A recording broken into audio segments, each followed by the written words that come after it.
Honk. That is the kind of honk I like to hear on a Tuesday. What's going on, everyone? Welcome to June 10th, 2025, Arvanauts. Welcome, everybody. And welcome, everyone, to day 2 of our Fighting Fantasy Gamebook Stealer of Souls. I was trying to figure out why I couldn't find the previous play of this, because I'm like, we started this a few months ago. Why did we not play last month? And then I remembered it was because Arvbot was out of commission, but Arvbot is now fixed. Arvbot Plus is back thanks to the amazing Effect Life. And we are now up and running and ready to go with Stealer of Souls. Very important to have an echo there. Before we go any further, though, just a couple of reminders about ways to support the channel if you have not done so already. Please follow our channel. If you have not done so already, please consider supporting us by going over to our YouTube channel, !ArvTube for that. And again, please do subscribe to us over there. It's free for you to do that, but it is a real help to us. And every new subscriber is a new record. So we are sitting at about 1104, 1105, something like that. So please do join us over on the YouTube. And if you're watching us over there, that would be fine. Please stop telling me that I need to update my Windows. I'm aware of that. Thank you, Windows. Okay. And I just need to freaking download the new security intelligence antivirus thing. So anyway, !ArvTube for that. Discord is !ArvCord. You can hang out with the Arvanauts in between streams. Twitter is !ArvTweets. Blue Sky, !ArvSky. Website for this is arvaneleron.com. And don't forget to check out our Gen GMs show. Zach and I are going to be recording a new Gen GMs long video form tonight. So that should be getting posted sometime by the end of the week. So definitely keep your eyes out for that. Or keep your eyes peeled is what I should be saying for that. That is, again, website for this, arvaneleron.com. Financially, !ArvShop is our merchandise area. !ArvTreon is our Patreon, which is really important, the financial backbone of the channel. If you can support both those two things, it would really help us out and get you some cool stuff as well. Same thing if you subscribe to the channel and get those custom sub badges and emotes that you see that has been on the channel, and you can use those here, there, and everywhere across Twitch. More of those emotes are going to be on the way in the next couple of months, by the way. And you can also get inspirations to help our players, both by supporting that and the Patreon. So please do those things. It would really help us out. On the publishing side of things, !Icarus is my graphic novel from Athos Arts. !Library is my Tales and Tomes from the Forbidden Library. That's my 5e adventure and source book from Alligator Alley Entertainment. And !Greyshade is my Greyshade IP from Athos Arts. Greyshade, Renegade, Heretic, the Grey Assassin trilogy from Athos, available there. You can also get the audiobook of Greyshade from our very own Trent Sparks. Also more information about that coming soon, which I just realized I have to put a note about that with something. Okay, good. So anyway, yes, support us with those audiobooks there. And if you have not already done so, please consider as well pre-ordering the tabletop role-playing game of Greyshade, which is coming out from Alligator Alley Entertainment, designed by our very own Brandon O'Brien. That is going to be available at Gen Con, so it's going to be released officially in August of this year. So pre-order that now. It is going to be awesome. I can't wait. Look at all those amazing, man, who has a better set of emotes on Twitch than our channel? Like, I mean, look at that great stuff. That is just the best. Thank you, Triffid, for a live in-person discussion, demonstration. And by in-person, I mean in Firebird person, so to speak.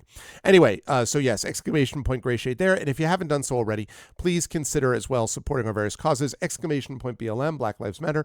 Important to affirm and assert the significance and importance of Black lives. !Help Now, the World Health Organization page on suicide prevention. Very important to reach out to others when you need help and reach out to others when they need help as well. And !Ukraine, UKRAINE, to help the people of Ukraine as they fight back against an illegal and illegitimate war with bravery and courage. and send the message, we'll do so for others in the future as well. Quick note on schedule. We are starting earlier today because we have an earlier session over on GOG.com, although it looks like that earlier session over on GOG.com is not going to be D&D. It was supposed to be more Ghosts of Saltmarsh today, but we've had multiple player conflicts that have popped up that they have to deal with, and real life always has to come first. So looks like that is not going to happen today, but there will be Pen and Pixels as per usual.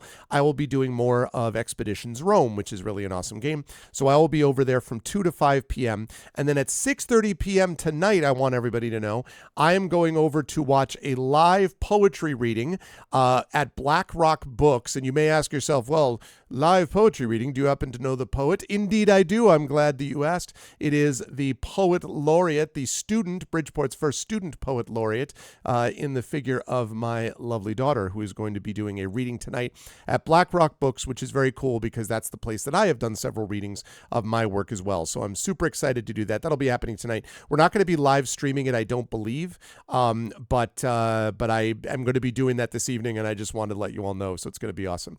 Gen GMs is going to be after we get back because Zach is on the West Coast and Pacific time. That means that he starts later basically. So it's not a big deal for us to do that. So we'll be doing the Gen GMs recording after the poetry thing. Poetry thing's about an hour, and then we'll probably get dinner. So that's about an hour, and then we'll be back in time to do the Gen GMs thing. So yeah. And then tomorrow I am going to Damon Runyon's annual breakfast as a friend of Damon Runyon. So very honored to be getting to go to that. My wife and I are going to be going to the Damon Runyon Cancer Research Foundation annual breakfast, where we will meet some of the scientists and some of these amazing people that make it possible to do what we do. I am going to have to be dressed up to the nines. I got to break out my suit out of mothballs. Even my usual good-looking, I hope good-looking stuff of vests and pocket watches is not enough to cover this. It's got to be more than that. So I got to break out the full suit. So yeah, I'm going to have to make sure I do that. And we're going to have to leave it on an ungodly hour tomorrow morning to get down there. But it's okay. It's well worth it for this honor. So I'm very excited for that. And I will report all of that to you on social media at some point on Wednesday. And then definitely, of course, during the stream on Thursday night, which will be more Oblivion Remastered. And I think actually Community D&D is playing tomorrow night, if I'm not mistaken. So in that case, I may just drop back and, I may sort of stop in and be like, hey, here's the stuff that happened. I might do that as well. Can you confirm that, Triffid? Is that right? Is that tomorrow? Is that update schedule stream title? Is that happening tomorrow? I think it is happening tomorrow, right? Community D&D? Tomorrow, Wednesday night? I think it is. Just going to put a note to myself in the meantime. But tonight, or today, I should say, not tonight. Today, what we have right now is the amazing and awesome TariToons. And so I'm going to unmute myself. I just wanted to make sure, Triffid, that thing is happening tonight. Rather, Community D&D is happening tomorrow night. I think it's happening Wednesday night, right? I'm just not looking right at the calendar, and I thought if you happen to know off the top of your head, but not a huge deal either way. Yes, okay, cool. That's what I wanted to check. Cool, that's what I thought. So yes, that'll be happening tomorrow night. So maybe I will stop in and talk to those folks about that. Anyway, so I have unmuted myself, and now I will unmute her, and I will head over to reveal to you what looks like right now the Stealer of Souls book. But what happens if I remove this cover? You can see that we're ready to go. Now, this chat, these are our two characters that we're playing here, as you can see. So we have a pink bunny, which is the alternate form of Link and all that. Yes. That's part of the mix. And Nintendo, please don't come after me. It'll be fine. How are you, Tari? How's life in the universe with you? Oh, I'm good. Besides the weather kicking my ass. Yeah. So, oh look, now it's like gray outside again. God dang it! It's like 20 past 5. It shouldn't be this dark. Yeah. What is this? Like winter? Yep. No kidding. It's gray here too. I know. Like Tari and I realized that the sun was shining like an hour ago. Exactly. Tari and I realized that we have like very similar weather, even though we live quite a distance apart. But yeah, similar weather in the world. Yeah. Well, I did get to meet my friend's new baby on Sunday, which was really nice. Very cool. Yeah, that was very, very cute. Her 3-year-old was very sad about cake the entire day. Because about cake? Yeah, because we did bring cake for everybody. Okay. But when we were eating the cake, she didn't want any. and she instead wanted to eat like her mini donuts that she had from the supermarket. Okay. Which is fine, but so we ate then all the cake, and then when dinner time rolled around, she was like, "But I want my cake now," and then she was so Oh. upset. Oh no! And was like, "Okay, we were ordering food, and it was like, okay, so what do you want for dinner?" I'm like, "I want cake." And no, for dinner, cake. No, do you want chicken nuggets or currywurst with your fries? Cake. Just the Wow. entire evening. It's like going cake. So sad, so wistful. Cake. And as Big Boss points out, so the cake was a lie, is what we're saying. Yeah. Well, it was the truth. It was just you didn't, as Triffett said, you snooze, you lose. You have to take cake when you have the chance. Yeah. Yeah. She didn't like say, "Hey, I don't want the cake now, so can I have some later?" Save me a then? piece of cake. Yeah. Yeah, no, she was like, "No, I don't want any cake." So, But that's the living in the moment of the 3-year-old, right? Just like at this Yeah. moment, donuts. Now at this moment, cake. Yeah. Yep. It's all about Like that. children are that cake. so smart sometimes. Yeah, It's true. That's true. And Bit is right. If you have your cake, you do have to eat it. Can confirm, having had some cake over the weekend of my son, of my now yeah. 9-year-old son. But she learned a valuable life lesson. Yes. Oh, I doubt it. I highly doubt it that she learned anything. It's like is gonna have to repeat like another dozen times before this will stick. This kind of lesson.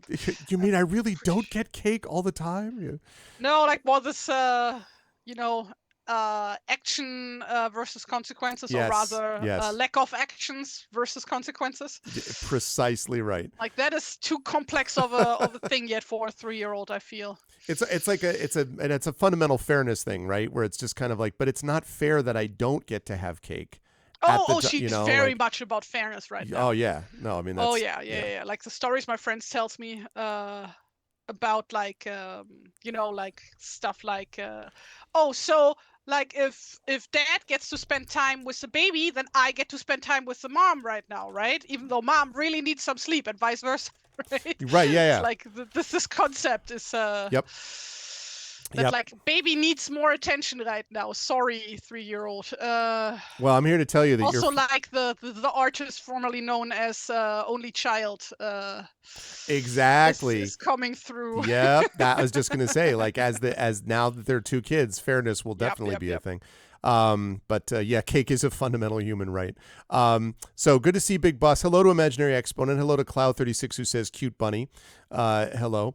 As the French said once, let them eat cake. Well, that's the thing. They wanted to eat cake, but didn't get a chance to. Like that's what Tari's saying basically. Is they should have eaten cake, but they were eating mini donuts instead, and then they ran out of then there was cake used up because Tari and friends did not want to abandon the chance for cake. Yeah. So that's how that all went down.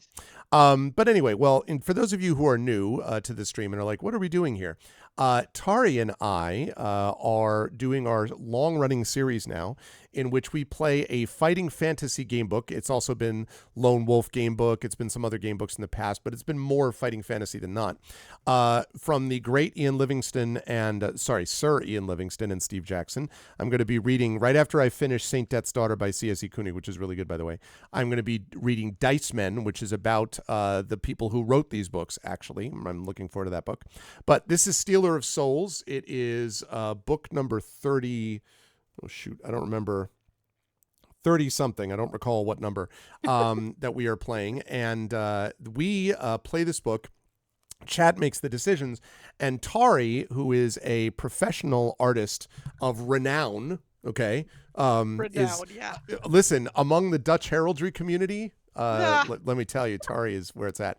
So, but she will be illustrating live this stuff. And if you're like, man, I wish that I could get Tari's art, I'm glad that you brought that up, because if you type in this thing, if you type that in, you will pull up TariToons Gumroad's page where you can purchase Tari's art, that you can have your own piece of Tari's art. And if you subscribe to the channel and get some of our merchandise, but especially subscribe to the channel, you can see the emotes that are largely made by Tari. So for example, no, that's not how you do it. right, like that, for example. That's us. Or how about you want a flexing Fifi, our channel mascot. Arvin Swall has got you covered. Or let's say that you are really sad. Well, then that's you crying in the distance as you've got that going. So we have got your emotes covered, and that art is all done by the amazing TariToons. So Tari is going to illustrate this live as we play. And she's doing at the moment a warm-up sketch. And when that's done, we will return to the fold. And I guess when you get a chance, Tari, to show the picture of our Sir Grendelthorpe. Yes, I can go ahead with that now. I think we only did one session so far because last time did not. Correct, because we had the tech problems last time. But we're. Right. Oh yeah, that was. That was a warm up last time. Oh my god. Oh, very So very good. serious channel coat of arms featuring Fifi. Yep. No.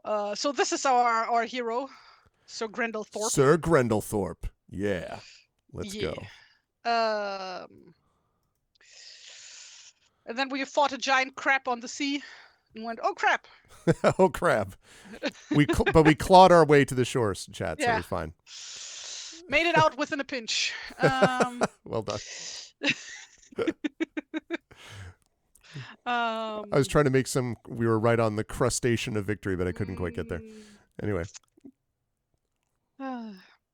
Oh, right. And then we met a giant in the woods on the island, if I recall correctly. That is right. Who turned out to be a friendly giant. Yes. A BFG, one would say. Yes. Yes. And then we fought some cultist or wizard. I don't recall. Every time I see this, I just keep thinking like the guy is signaling that you scored a field goal in American football. Like, he scored. Oh man, yes, we fought the cultist. Yes, and that was the last one. I think was the one that we did, right? Yes, it was. Okay, cool. Well, chat. Then we should talk a little bit about what we're doing on this journey in the first place, since it has been a couple of months, and then Tari and I will pick our music, and then we will play. We're gonna play today for 12:30, 1:30. Yeah, so we will play for a little over 2 hours today, and get through this. So, we are a great warrior, obviously. I think that's obvious from the pictures you just saw of Sir Grendelthorpe. And we are here about this guy named Mordreneth. Now, Mordreneth is a servant of evil and chaos. He is a mage of incredible skill, and he has a fiendish cunning. He's basically he's the guy that you don't want to deal with, right? You want to take care of him. You don't want to sort of assume that he'll be nice, because he won't be. And he has kidnapped another wizard here whose name is Alsander, who was occupied in magical research into Mordreneth's schemings. Mordreneth is using magical energies to draw power in some way from the realms of the dead. And Alsander, who's doing research on this, was found. However, was found by Mordreneth and kidnapped. However, by magical scrying, they have found where Alsander is, and he is still alive. Our task is not quite as desperate, so we don't have to slay Mordreneth. We have to bring Alsander back, and if we can bring Alsander back, we will then know how to actually defeat Mordreneth. We also know that Alsander is imprisoned elsewhere, and Mordreneth presumably expects that we are going to go find him, but they have discovered through this magical scrying that Alsander is imprisoned someplace else. So they have sent a ship to go towards Mordreneth as a diversion. In the meantime, though, we found out that Mordreneth has hidden this wizard Alsander on the Isle of Despair. I think that's reasonable. It wasn't the Isle of Fluffy Bunnies. It was the Isle of Despair. Not Fluffy Bunnies? No, Sure? A small island just off the eastern coast of the Island of Scars. Not Fuzzy Cats either, okay? Island of Scars. And he's hidden deep within the Iron Crypts. Not the furry crypts, the pleasant crypts, the charming crypts, the marshmallow crypts, the Iron Crypts. He has not been slain. He's still alive, but we have to go find out what Alsander discovered and get him back alive. Only one brave hero can penetrate the defenses. An army would not be able to make it. It's about one brave hero. So, brave and fearless warrior. And they sent us out on this ship, the petrel. Not petrol, but petrel, P-E-T-R-E-L. Now, while we've been out, we found a few things. We have leather armor, we have a shield, a sword, a backpack, we have a lantern, we have a small jar of ointment. We don't know what that does yet. We have a message scroll, which has the code 350 on it. And the scroll basically says, and I'll read the scroll for you all. The scroll says, I have sensed some magical evil in the nighttime breezes lately, whisperings of tormented souls imprisoned by an evil creature. This may be the singing which the writer speaks of. I feel also that the spirits of the dead lie uneasy here, that old terrors are awakened by one who is come. Perhaps this one is the stealer of souls mentioned. I can tell you no more, but take heed of the writer's words and beware of singing voices that lure you. So we have to be aware of singing voices and be careful not to go follow the singing voices that might lure you. So we have that message scroll. We also have a rose pearl worth 12 gold. We have a silver medallion. We have a set of bone dice. And we have luck powder. We have 2 doses of it, and we get 1 luck point per dose. Right now, we're sitting at 9 out of 10 luck. So if need be, once we get down to 8 luck, we could have both doses and get back up to 10 if we wanted. We have a skill of 10. We have a stamina of 19. We have a maximum luck of 10, currently 9. 3 provisions. We have 8 gold. And when last we left our hero, we were on number 300, where we had killed some goblins and gotten some bone dice. So that's basically where we're at. Be careful of Beyonce. Yes, exactly. If we walk along and if you wanted, then you should have put a ring on it. Then we have to do the, like, get thee behind me, Satan. Okay. And no singing for me. Too late. I've already violated that, apparently, Echo. Okay, and a petrel is kind of seabird. Yeah. So we were riding a seabird, and that's it. So now it is time to play. Now I'm going to recommend to my good friend TariToons that for our music today, that we play our soundtrack of Triangle Strategy, because we were talking about that. Assuming you're okay with that. Yes, of course. Absolutely love this game. On the other hand, we could also do the Neverwinter Nights 2 soundtrack in celebration for the Enhanced Edition getting announced. That's true. Although we should do that when we get closer to the release, though, right? Like probably. Isn't that like in a week? Is it really? Like I didn't think it was that soon. Was it really? Wait, let me double check. See, my thing is I just streamed that, so I don't, not long ago. To enhance. Did you play all the modules though? Yes. Oh. I played Mask of the Betrayer. I played Storm of Zahir. I played the Westgate one. In fact, the Westgate one was worked on by the same guy who worked on my third sign mod for Neverwinter Nights 2, which I have not done yet. Okay, release date. July 15. Oh, that's next month. Yeah. Fine. So let's do it next month. Okay. We'll do the music next month. Fine. Will I be covering the mod release Sky Oblivion on GOG.com? Yeah, I probably will be, Echo, although I'm not going to play the whole thing because I'm doing this whole big run of Oblivion Remastered. But yes, I will almost certainly do the Sky Oblivion when it comes out, because it seems pretty awesome what they've done, and that would be pretty amazing. So, okay, so let me get the Triangle Strategy OST. Get down with OST. Yeah, you know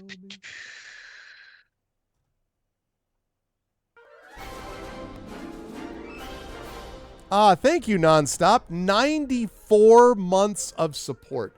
Nonstop, do you realize that is almost 8 years of Tier 2 support? Jesus. Thank you, Nonstop. That is incredible. Nonstop has been nonstop, literally, with this stuff, and I'm really grateful for it. That is some nonstop support. Hi, Prince Justin.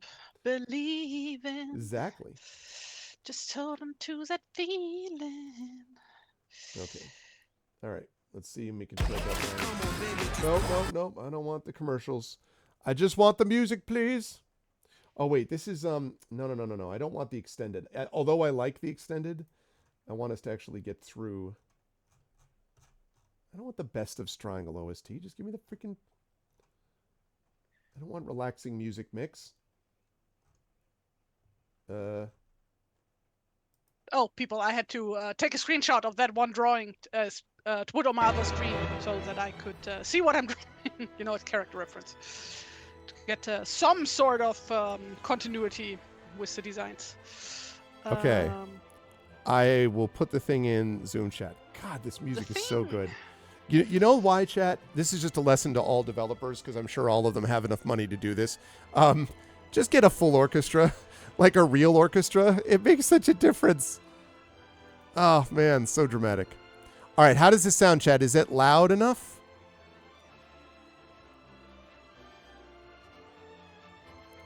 How's the music, chat?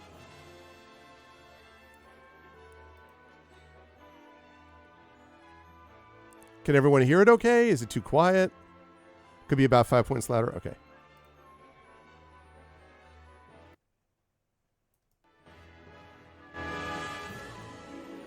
There you go. How's that? Is that better? Da, da, da, da. Also, Imaginary Exponent, don't tell him, have you forgotten where the stop subscription button is?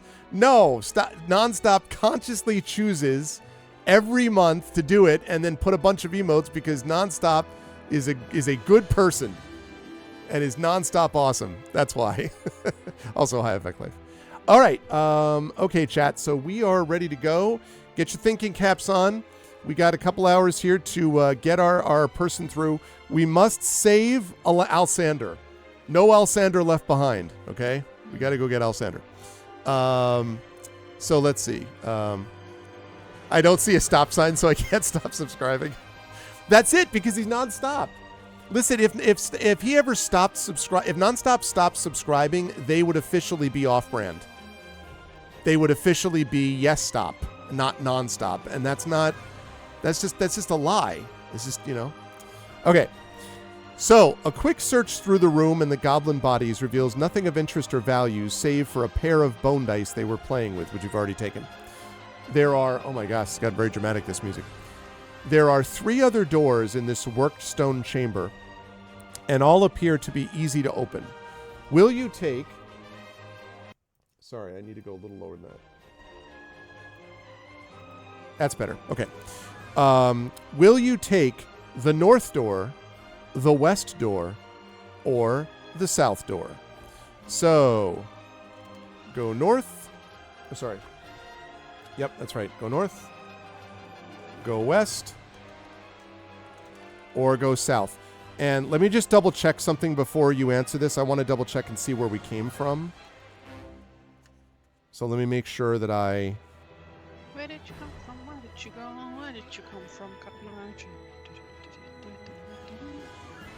where did you come from? Where did you come? Fun fact, that is a huge carnival hit back home. Oh, is it really? Like my home region specifically, yeah. Like I probably did talk about carnival in Rhineland before, which is like it's so. Mm-hmm. All right, chat. Get your vote in, chat. Yep, go ahead. Of this holiday is that people all party to absolutely terrible music. That's funny. And everybody's good tastes go through go out the door. So yeah, this song gets played a lot. We had a local festival that happens every year, like a town parade festival type of thing. And so there was a band playing, and the band was actually pretty good. And they played a bunch of songs that I was like, yep, they would play that. Yes, they're going to play that. But they at one point played Mr. Brightside, which is one of those songs that people play and then everyone because it's great in a crowd, like a audience crowd, like a bunch of people singing it at once does sound pretty awesome. So they were doing like a cover band, like general rock music cover band. Exactly, like the sort of American classic rock alike. Like they played, they actually played "Boys of Summer" by Don Henley, which is a good song. They played "Plush," not sure I know that one. Stone Temple Pilots' "Plush." You know that one, right? Well, to be fair, with a lot of songs I do know them, but I don't know the titles or who the song is by. So Plush is. If I would hear it, I could tell you. I'm stopping my music for a second. That one's and I feel so much depends on the weather. So is it raining in your bedroom? And I feel that these are lies to come. Or would you even care? Boom, ba boom, ba boom, ba boom. And I feel it. That's Plush. No, that does not ring a bell. Where you going for tomorrow? Good song. Right. Okay. So let's see. Anyway, that's what that is. But they were doing Mr. Brightside, and they were doing a bunch of that kind of classic stuff. They played. They actually played Synchronicity, this Police. They played, which is a pretty good song. So, thank you, Big Boss. Okay, so northwest or south, Chad. It looks like people will want to go north mostly. $ vote space, and then the number that you want to go. Also, thanks for the excellent turnout today, folks. Very glad to see this early on. It's good stuff. Oh, how many people are there? We have got 19 people, which, considering I don't usually stream at this time, is a good time to start. So, extraordinary rendition. I'm gonna assume that wasn't actually an awesome, clever joke, and was just saying I was extraordinary bit. I'm gonna choose to ignore the joke. That's what I'm gonna do. But anyway, yeah. Boys of Summer is very good. They played Pink Floyd's. God, I can't do it while I'm listening to this music. Let me pause this amazing music for a second. Okay, let me see. They played. It wasn't Money.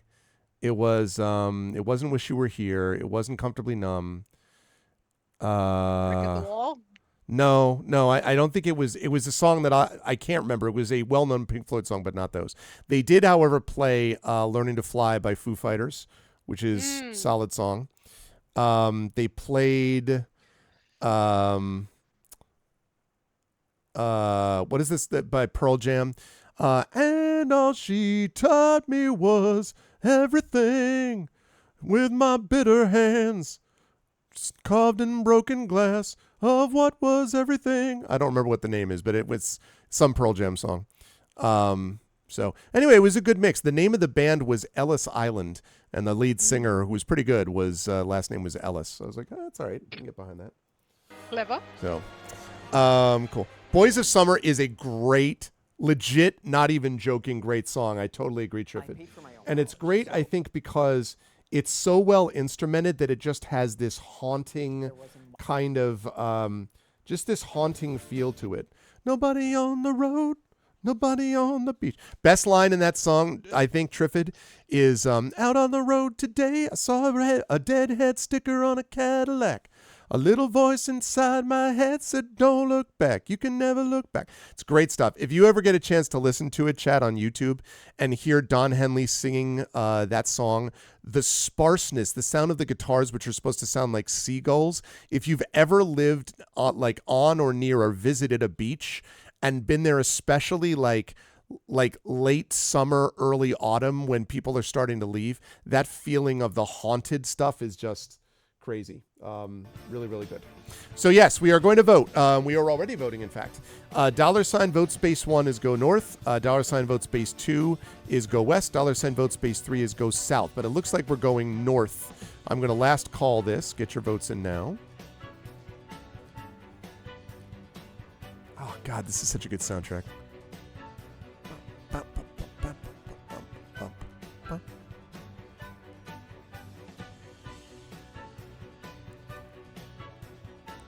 All right, and sold. All right, we are going north.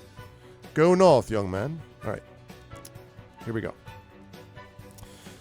The door opens, revealing a passageway beyond. This ends at a T-junction. From here, you can either go west or east. So, $ vote space 1 is to go west. $ vote space 2 is to go east. Please get your votes in now. $ vote space 1 west, $ vote space 2 east, and Caro, this is the soundtrack to the amazing Triangle Strategy, which was my game of the year from a few years ago. Excellent, excellent game. And I am pumped up for the game it reminded me of, which is Final Fantasy Tactics, coming out in September, the end of September, which I will 100% be playing like day one. I cannot wait. It's going to be great. Yeah, no, my pleasure.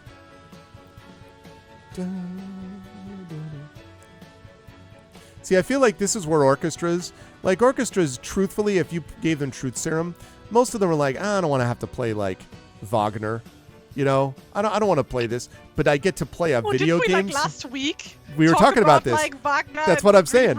About like how. Exactly. That's why I wanted to throw him under the bus. Wagner. Nobody actually likes it, but playing soundtracks like Final Fantasy soundtracks or whatever, or doing this, I bet that's a lot of fun.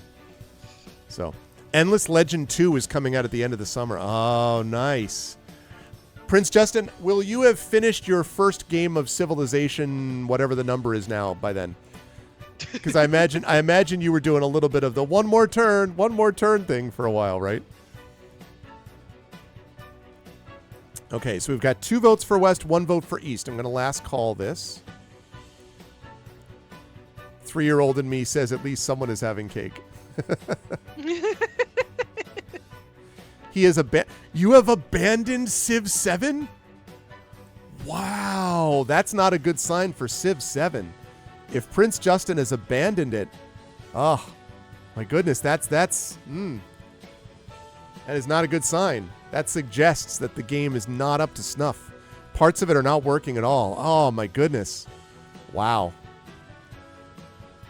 Listen, freaking Civ 7 makers. If you've lost Prince Justin, you're playing Stellaris? Okay.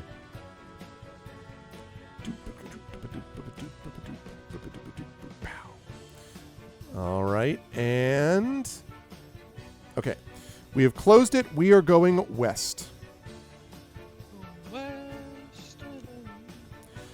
The passageway winds along, and eventually you come to a T-junction.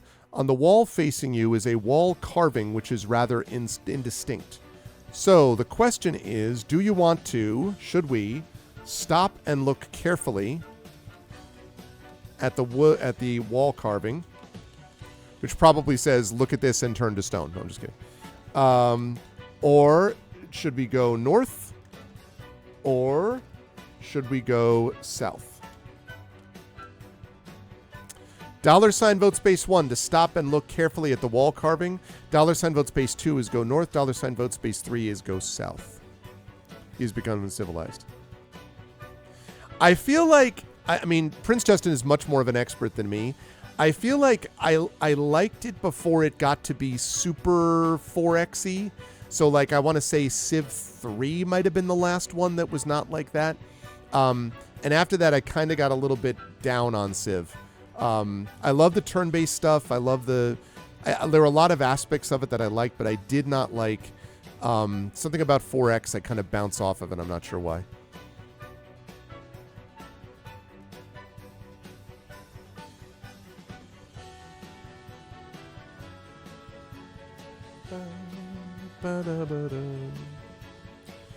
All right. Looks like 3 people want to stop close and look carefully at the wall carving. It's probably a cartoon by Tari. It's probably Arvin. It's probably, it's Fifi doing. Man, I love the Arvin swell so much that I forget. Oh, that's what it is. It's Flex. You know, you are allowed to change the names of the files when I send them to you. No, but I like these. They're all good. I just, okay. We just have a lot of them now, so. If someone took the time to carve it, surely it's worth looking at. That's a good argument, Bit. I can't. Now, not necessarily. I mean, the same isn't true for graffiti, is it? That's true. Civ 7's first age is solid. Second age is super not great, and modern is the worst. They do plan more patches, but I'm waiting for the next major one. Oh, interesting. Is it just it's broken mechanically, Prince Justin, or the AI is off, or what is it that does that? They use ChatGPT for the AI, and that's why it's so crappy. Incidentally, ChatGPT was out this morning, from what I understand. I'm sure everyone here is really all broken up about that. Can't tell you how terrible it is. Oh, how sad. Yeah, like, did you guys see the articles about that they now figured out that a lot of the Gen AI bullshit is like literally built on slavery? Yes, like, actual literal slavery? Literal slavery, yep. So, like, it just keeps getting better. So first we had like all the plagiarism, then we had like all the horrible environmental impact, and now we have the literal slavery. Yep. Like, and Apple. What's people's excuse? And Apple posted, I don't know if you saw this, but Apple posted a research paper that demonstrates that basically it cannot scale. It just can't scale. It just not functional. Clue. So like in very short, like please look this stuff up for more details. But in very short. Basically, other big tech companies have a bunch of so-called data centers in like really impoverished parts of Africa, where they basically have people working under slavery conditions to sift through images and data to make it usable for the AI stuff. Yep, it's bad. It's really, really bad. Really, really bad. And so that's why we're avoiding that and doing these things. Yeah, making training sets, what a joy. So yeah, no kidding, Big Boss.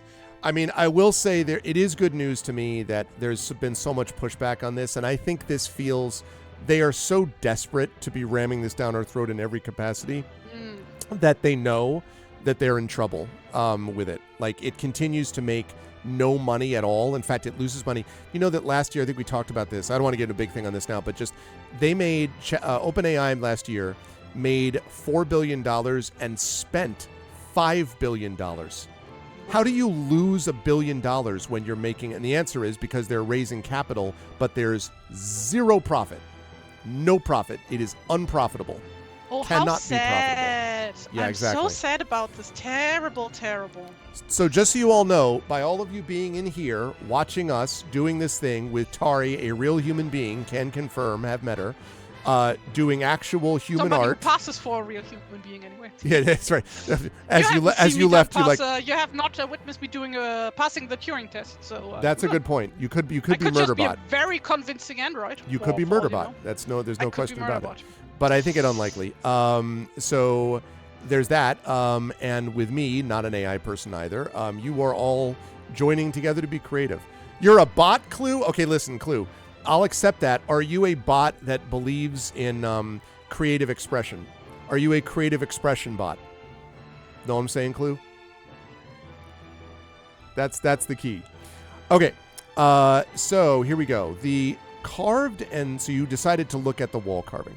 The carved and scratched marks on the smooth wall depict a horrible scene.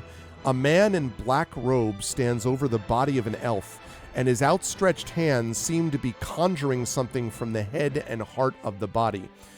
I'm under NDA from China, our overlord and savior AI. Okay, well, then listen, I understand. Definitely, binary twice if you need our help. 0 twice. At first, this looks vague, almost a smoky cloud. Ooh, there's a picture. Wait, let me see if I can get the picture. And then I'll describe it for you as well, chat. There is an actual human art picture.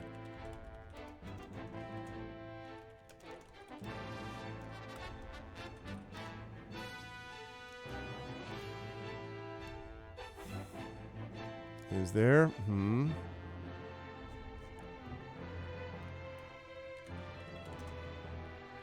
Is this it? No, I do not have art for this. Okay, that's fine. So I will show it to you instead. Here we go. 0010111. All right. Here you go, chat. I'm going to show it to you in full screen. Whoops. Let me put on my camera in full screen. It's going to be a puzzle because I'm No, it's not a puzzle. Screenshot. It's not a puzzle. It's just an image. Image.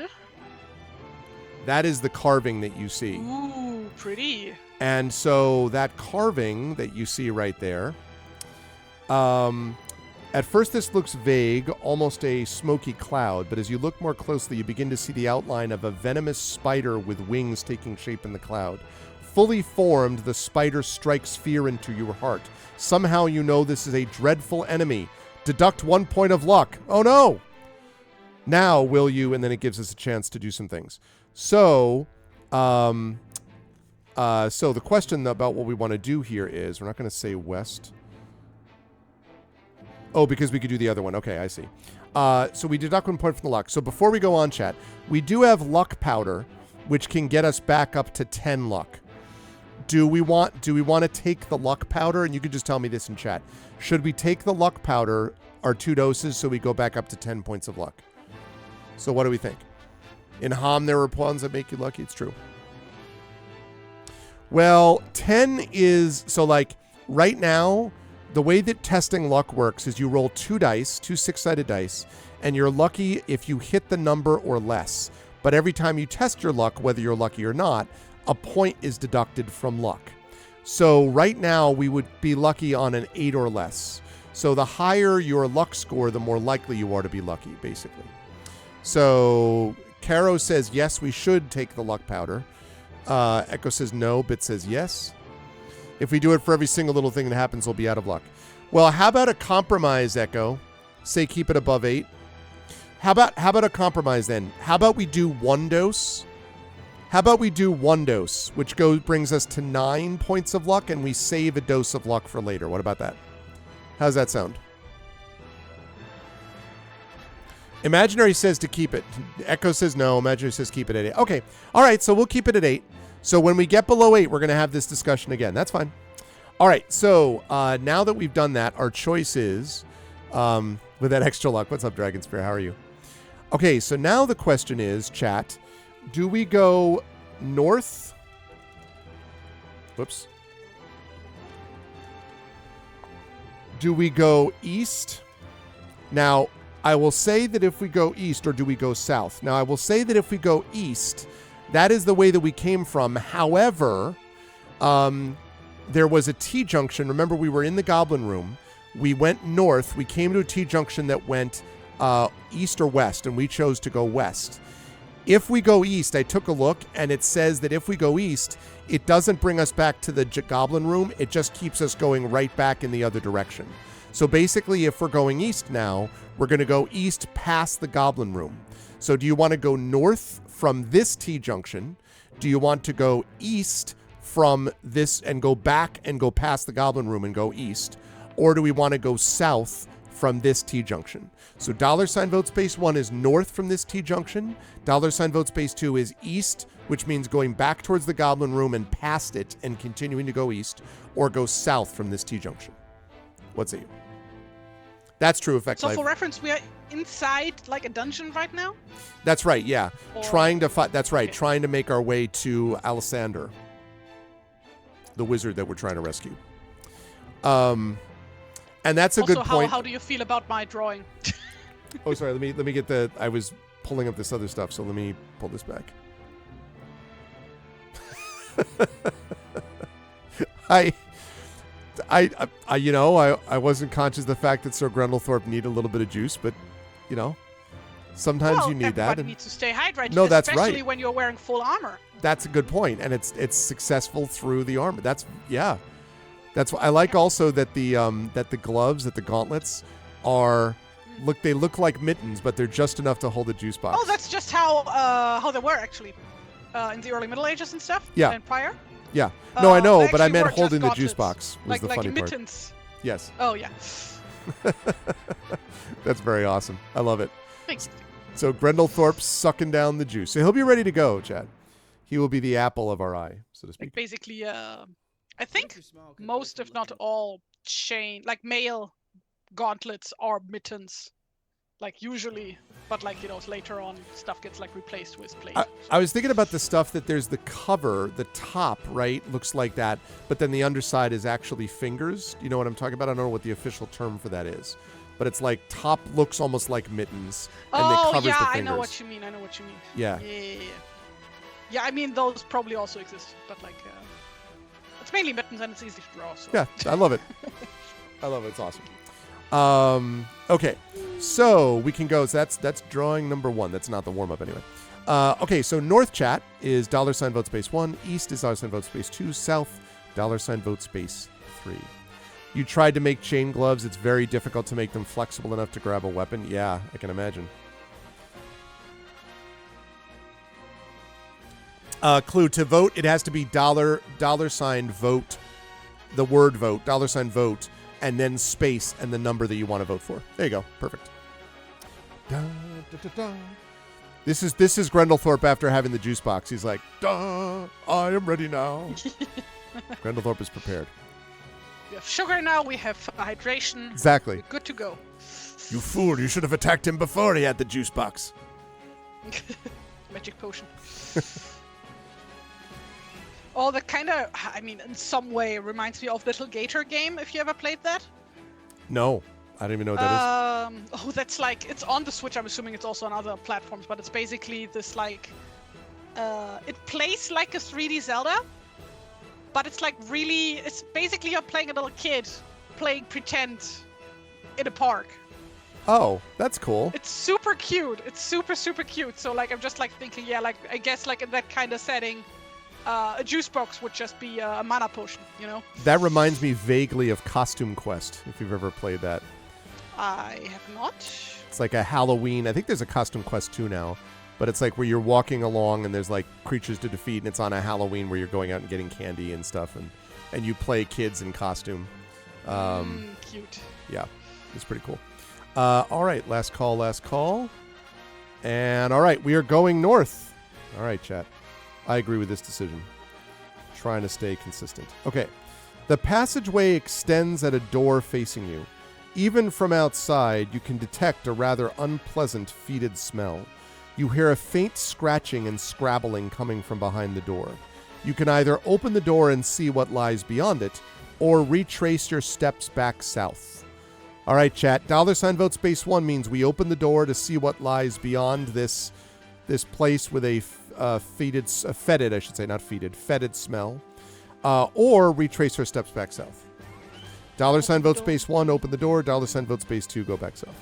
Echo is like, nope, not going into the smelly door.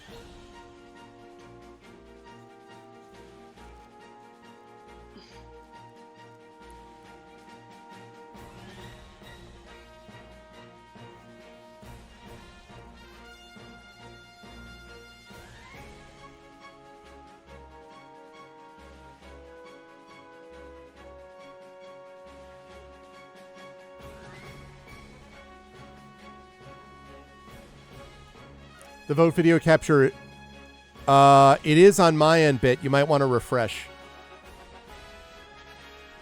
No, it's capturing.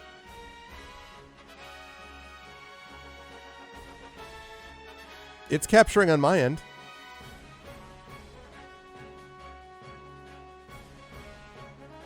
Yeah, there it is. Yeah, it is. Imaginary just voted. I saw it pop up. That's okay. All good. All right, this is a close vote. I'm going to last call this. This is the music, too, that we're thinking. Do we go through the door or not?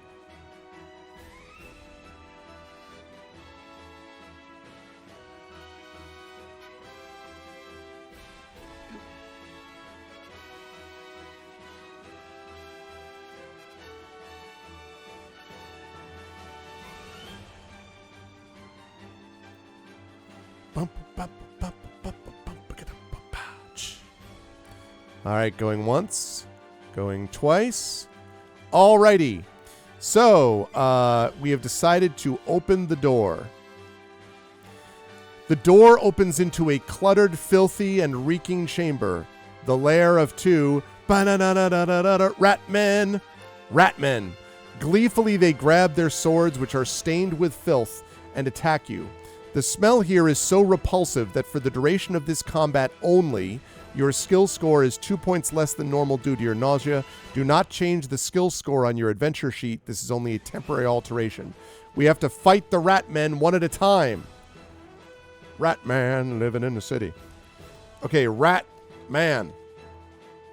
Fortunately, although our skill is now 8, their skill is 5.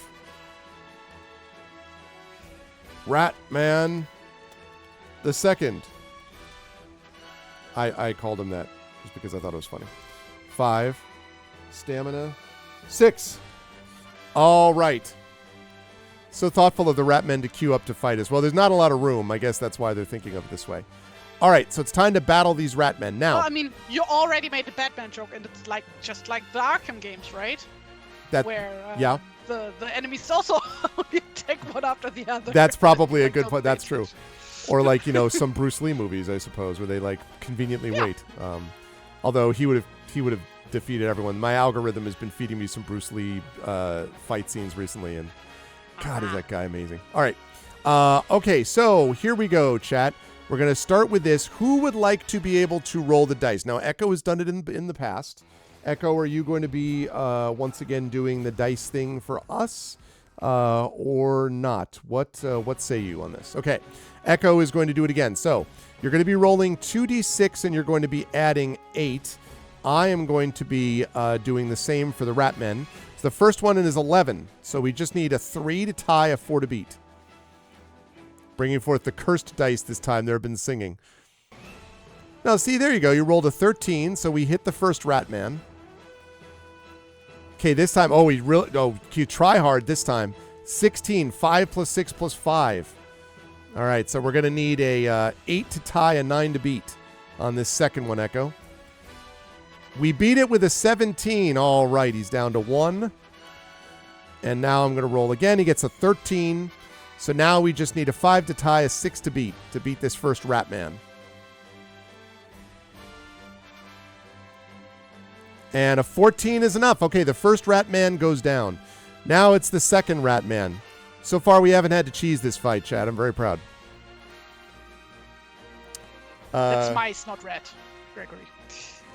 Rats can have cheese. 13, first of all. Echo gets hit by a 12, though, which means we get hit for... Okay, wait a second before you roll again. Can't find Arbot. There we go. All right, your stamina is dropped. Our stamina is dropped to 17.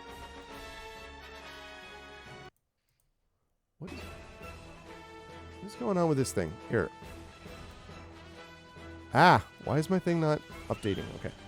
Right. Okay, so there's that. Now, Ratman the second, that was a 13. Okay, this time he rolls a 10. So we need a 2 to tie and a 3 to beat. Return of the Ratman.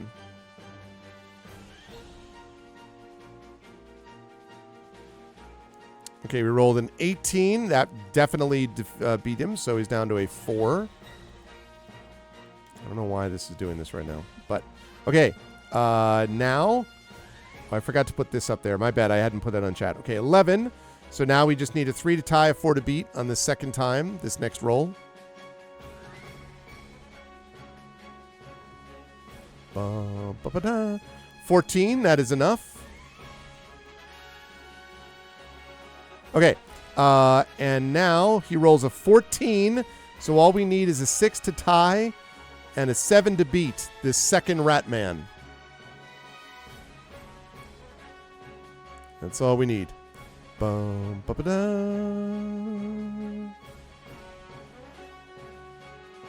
And that is a 14, so we tied on that battle.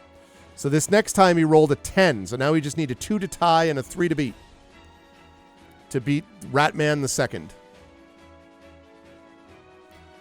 And we rolled a 12, and that is enough. The second Ratman goes down. So both Ratmen are defeated and only having taken 1 hit. That is pretty good stuff. Well done, Echo. We defeated the deadly Ratman. Men, I should say. Okay.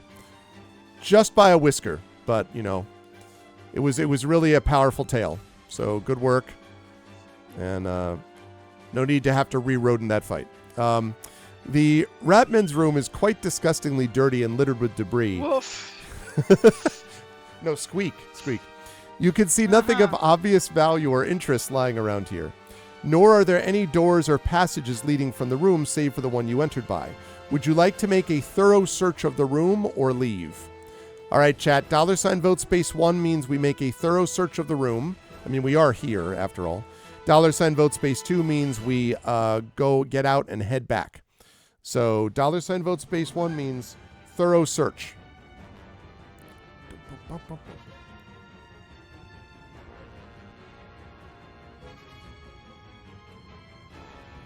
Very dramatic music for a search. Soak in the repulsive puke. I don't want to be smelly. It's going to be too late for that, I'm afraid, Chloe. Maybe Grendelthorpe has got some Febreze. I don't know. Very useful for the Gambizon. Oh, I can imagine, yeah. Wait, how is it pronounced in English? I think Gambison is right. Gambison? Or should it be Gambison? Gambison? Well, I mean, it is a French word, so I always... Gambison. Ooh la la, Oh, the you- garage. you stupid pronunciation. Gavison.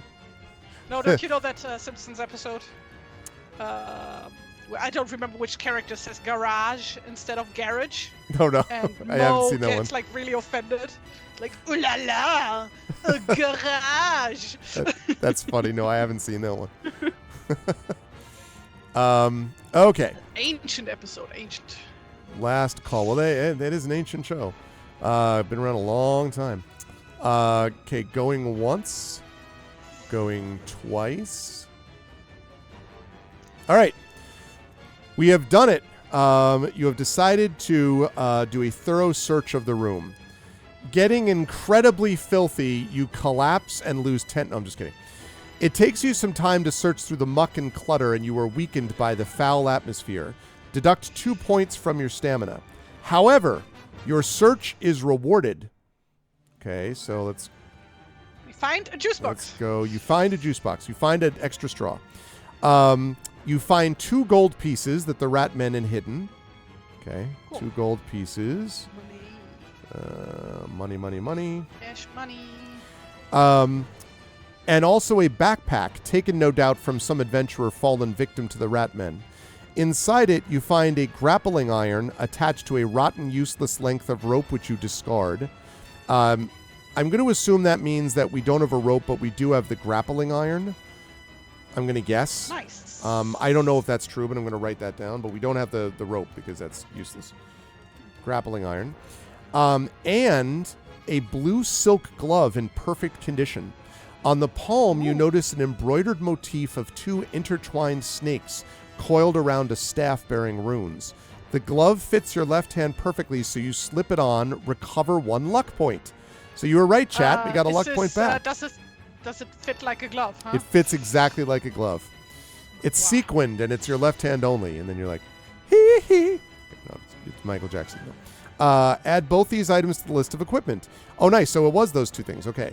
So, blue silk glove with snakes entwined. That would be entwined. No, intertwined. That's why. Intertwined. Intertwined around a staff.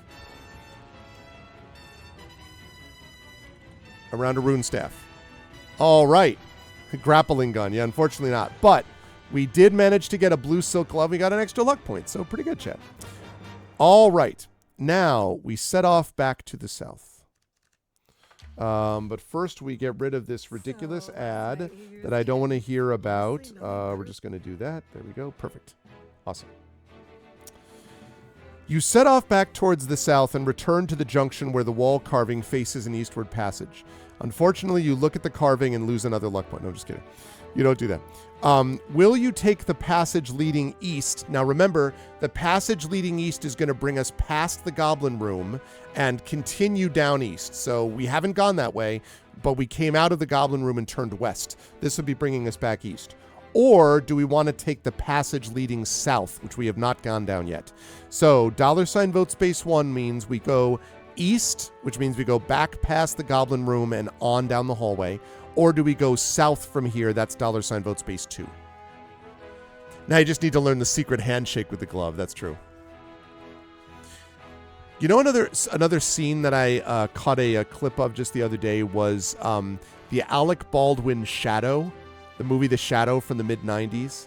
And I need to watch that whole thing again, but my dad loved the original like audio Shadow, because it started out as a radio play back in like the 50s or something, or 40s or 50s. And the Shadow knows, and then he would laugh. So there was a movie about it, which kind of sort of passed under the radar that Alec Baldwin was in.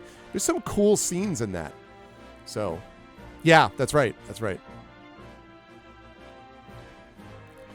Right now, Tari is drawing Grendelthorpe, and that torch is actually smoking with the foul stench of the rats. So that's just letting you know, chat. Want a bun check this week? Is that just a roll? Is that like a basic roll there, Echo? It says a 5-pack for $59.90. It costs you $59 for a 5-pack of rolls? How do you afford anything? God, that's like $10 a roll. Almost. How could you afford anything?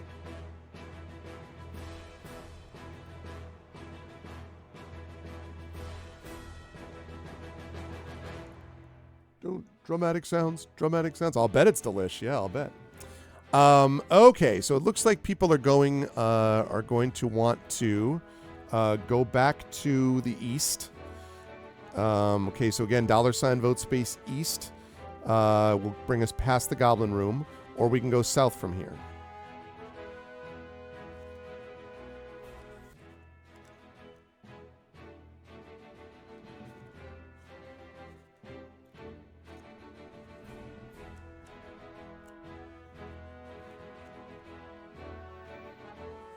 Ba, ba, ba. Best buns in the entire municipality. Yeah, I'll believe it. All right, so we're going to go back to the east. Okay. So, where were we? We go to the east. Right.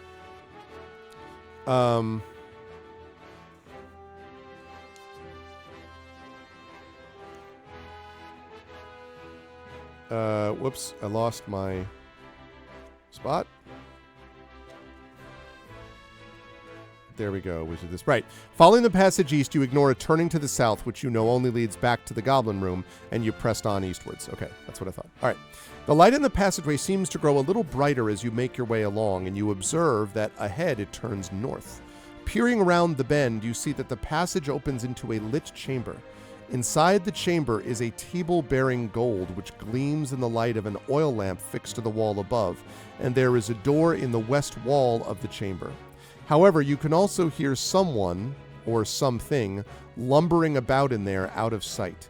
Do you want to enter the chamber, or would you rather turn back down the passage and then set off towards the west? So that would be... Yeah, exactly, which is the carving. That's the carving that we came from. So do you want to go... So I'm going to do the vote again here. $ vote space 1 means we go into the chamber. $ vote space 2 means we have to go back and then south, because it's the only place we haven't seen. So what do you want to do? Go into the chamber or head back? $ vote space 1 is go to the chamber. $ vote space 2 is turn and return. To everything. Turn. There is a season. Turn. And time for every purpose under heaven. Nice. It's the Arise Warriors. Grendel-thorpe.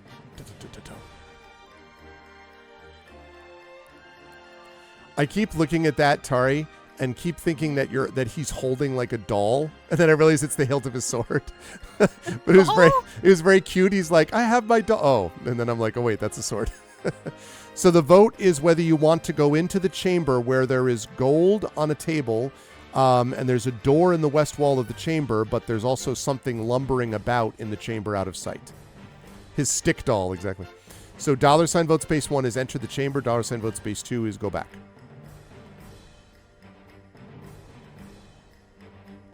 Bum-bum-bum. Bum-bum-bum. Bum-bum-bum. Bum-bum-bum.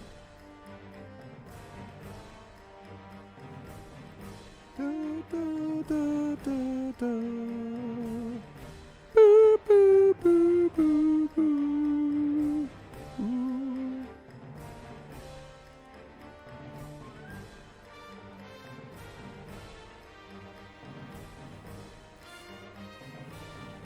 Love the drums. Ba-ba-bum, ba-ba-dum. Ba-ba-dum, ba-ba-dum. In Triangle Strategy, Tari, did you go along with the advisor? I don't remember his name now, but the guy with glasses. Did you agree with him, or did you go against his advice? I think that was very dependent on what was at hand. Also, it's been a while. Played it like literally at release. Yeah. Well, but no, at the end of the game, eventually, like, there's kind of a either you go with him or you don't type of thing. Like. So, are spoilers okay? That's a good question. Chat, are you okay with spoilers for Triangle Strategy or not? Triangle Strategy is awesome. This would be a major fucking spoiler. It is a big spoiler, yes. That's so, true. like, one thing to note here is that the game has a bunch of has multiple endings which are dependent on your decisions. So Yes, it's triangle strategy, Chloe, which is very much like it's like a JRPG, but it's very much in the mold. It's by Square. It's very much in the mold of Fighting Fantasy Tactics and games like that. Final Fantasy Tactics. In that sort of what You did I said say? Fighting Fantasy. Oh, I said Tactics. Fighting Fantasy. God damn it! I'm going to do that about 60 more times today. Final Fantasy Tactics. So yeah, is everyone cool with that? Kara says yes. Everyone cool with that? Yes. 3, 2, 1. Everyone okay? You're okay with spoilers? Highly recommend playing the game, by the way. You're playing Expedition 33. Okay, that's good. Okay, yeah, so go ahead. So, yes. Okay, so I got the ending in which the main character dies. Oh, wow. And then his fiance leads her people Yep. out into the desert. Yep. That's the ending I got. Yep. I got the one where they go to the desert as well.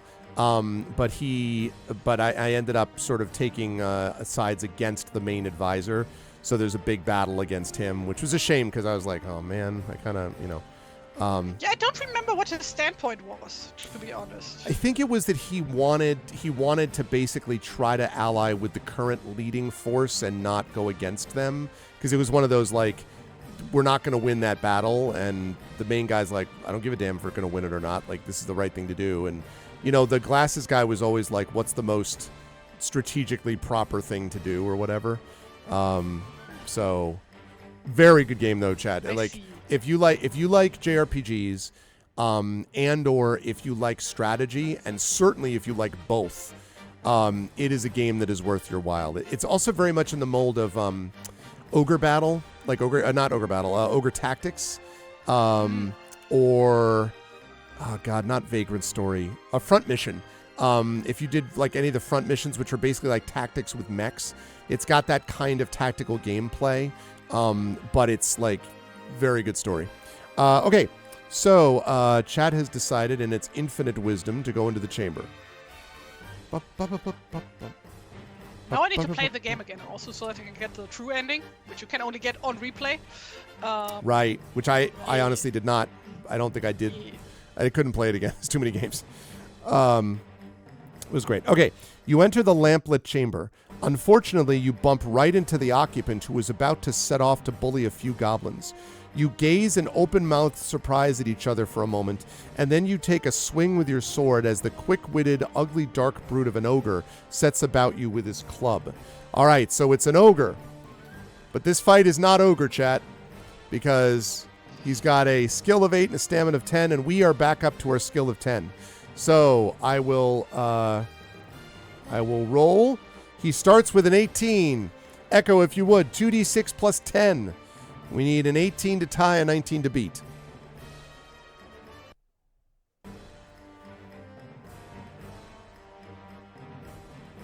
Ba, ba, ba, ba, ba.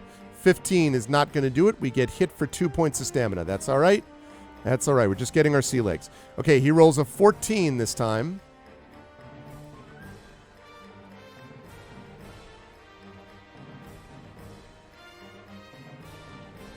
He rolls a 14, so we need a 14 to tie, a 15 to beat. Always need to do the obligatory torch in the dark cave scene. Yeah, no, that's which I totally do, like, it, for every exactly. second book. That is true, but it's always good though. Because like every book has like at least one scene where we stumble through a network of caves, tunnels. That's key. With a torch. Look at that lighting! Wow, you're pretty good. You should do this more as like a job. Hey, what's up, Tor? I am joined. Welcome to the channel. We are playing a fighting fantasy game book, which is called Stealer of Souls. Chat makes the decisions about where we go and what we do.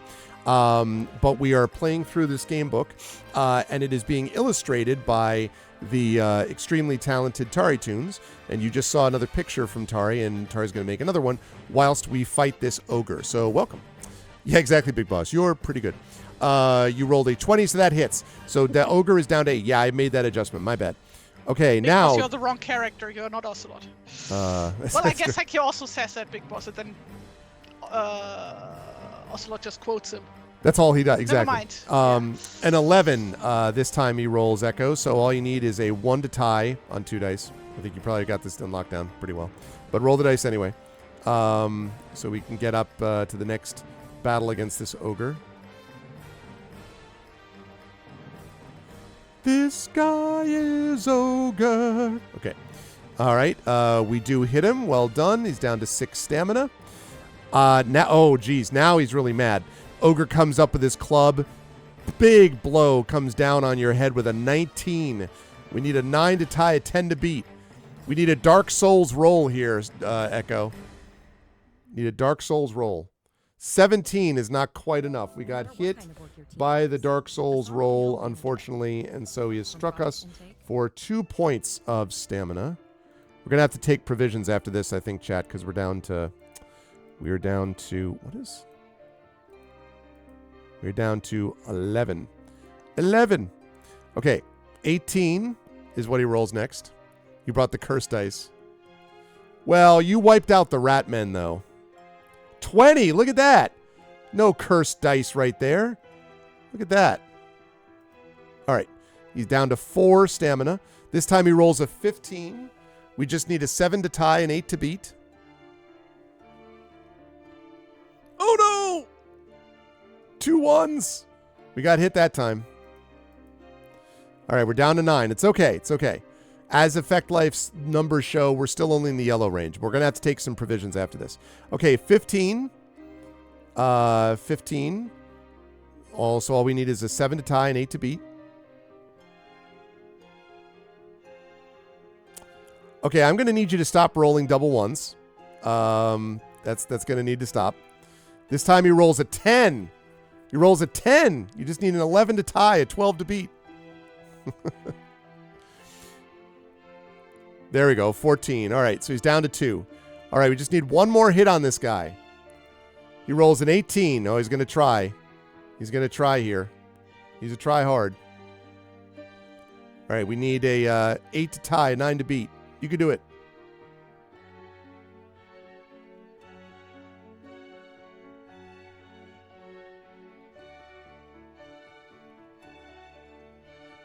I have faith, Echo.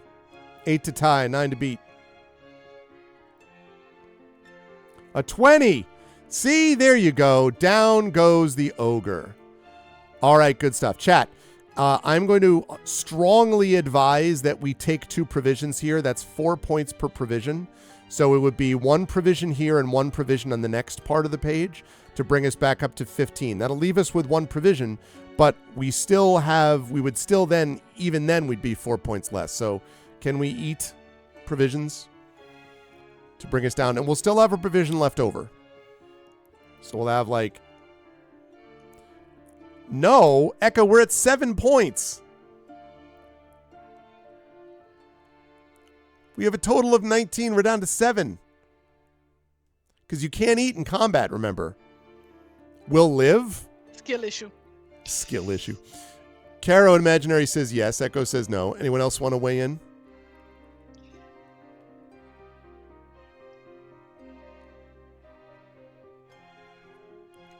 I'm going to say last call. Going once. Going twice. I'm a risk it. Wait, I'm a risk it meaning you don't want to eat, Big Boss? Really? That's not very big boss of you. Yeah, what is this resource hogging? Exactly, Caro. Y'all holding on to your Phoenix Downs until the final boss fight? Is that what this is about? That is the way to go about with like resources in RPGs and RPG adjacent games.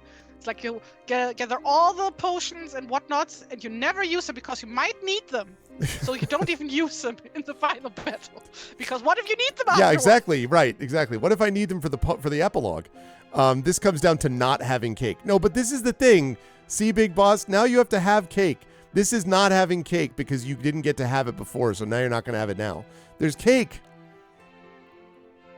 So we have, it's 2 to 2. We need someone else to break this tie. 2 to 2.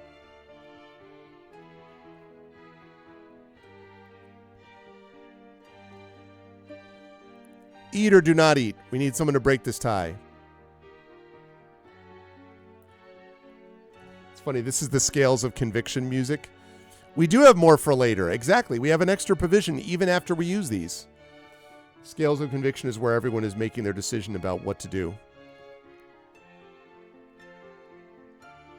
I also like this part of triangle strategy, by the way, Tari, that you could like convince people to vote your way or whatever, and like that was very cool also.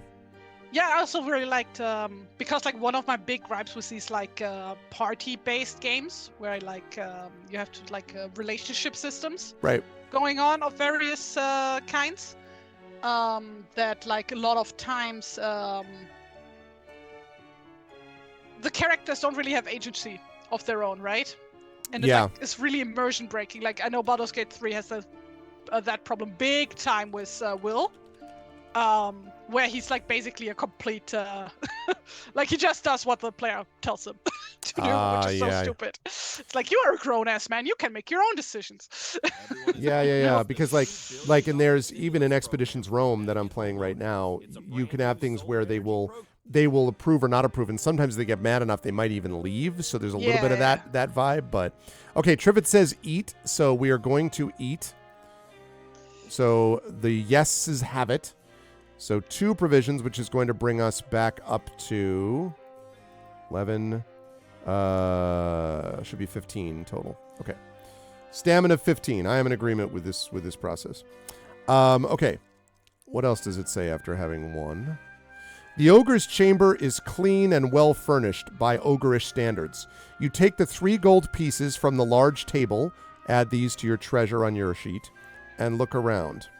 On a smaller table by his rough straw bed, the ogre has some hard bread and cheese. A little moldy, but edible if you pare away the hard rind.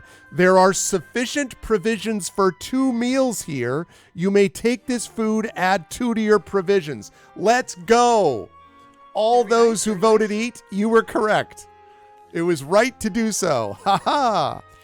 There's also a pewter ale tankard on the floor, which you may pick up and put in your backpack. We got a pewter ale tankard. Ew. Let's go. What do you mean, ew? Oh, have you ever drank from pewter before? It's okay, terrible. It's not the best, but you know. No, it's gross. I'm sure a pewter ale tankard I especially recommend against drinking milk from pewter. That is just putrid. I imagine it's great because the ogre's had it, so I'm sure the ogre has been very, clean. The ogre stirs and you spin around. You didn't quite finish him off. With a dying grunt, he lunges forward and presses with all his might on a panel in the stone wall before expiring. You watch, horror-struck and immobile, as a grill of very thick iron bars crashes down from the ceiling in the southern passage, blocking your way back. You cannot hope to bend these massive bars or squeeze between them, and pressing the panel again has no effect. Now there can be no retreat. That's fine, though. We already did everything, so that's fine. Cursing, you head for the other door and set off to the west. Okay. I'm going to put in a save point there. You open the west side door and stride along the passageway beyond. It is darker here, and you must use your lantern to light your way.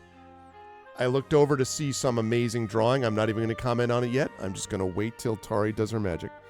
The air grows very damp, and ahead you see that the passage leads into a long, fairly narrow cavern. To get across, you have to wade through a pool in the middle of it. Testing the water depth, you step cautiously across. However, when you are barely halfway across, an albino aquatic cave snake, the very common albino aquatic cave snake, rears its head out of the water and strikes at you. You have to fight it at once, up to your waist in water and while trying to hang on to your lantern, which isn't easy. For this combat, you must temporarily lose 2 skill points. Don't make any changes to your skill score on your adventure sheet. This is only a temporary change. So once again, we've got a functional skill of 8. However, the good news is that the cave snake, the albino aquatic cave snake, in fact, I'm going to type that whole thing in. Albino aquatic cave snake, the third, is going to have a skill of 6 and a stamina of 7. Okay. Modern pewter is lead-free, so it's not a health hazard, says Big Pewter. That's true. Pewter does leach minerals. Maybe good minerals. Maybe, theoretically. Like mineral spirits. Yeah, exactly. All right, so, Echo, this one has got a skill of 6. So, he's going to roll with a 17 to start with. So we've got a functional skill of 8. So we need a 9 to tie and a 10 to beat against this cave snake. The albino aquatic cave snake the third. Maybe it was a futuristic ancient pewter. Yes. I'm always like, oh no, I'm not a furry. And then I draw stuff like this, It's, 2d6 plus 8. 2d6 plus 8. So you're a maybe it's a stainless steel pewter, right? Big boss? Stainless pewter? I'm sure that exists. Okay, an 11 is not going to work. Boy, am I glad we ate. Who's with me, chat? Okay, this time the snake rolls a 9. So we need to roll a 1 on 2 dice. Or a 2 to beat. But still, you should roll the 2 dice.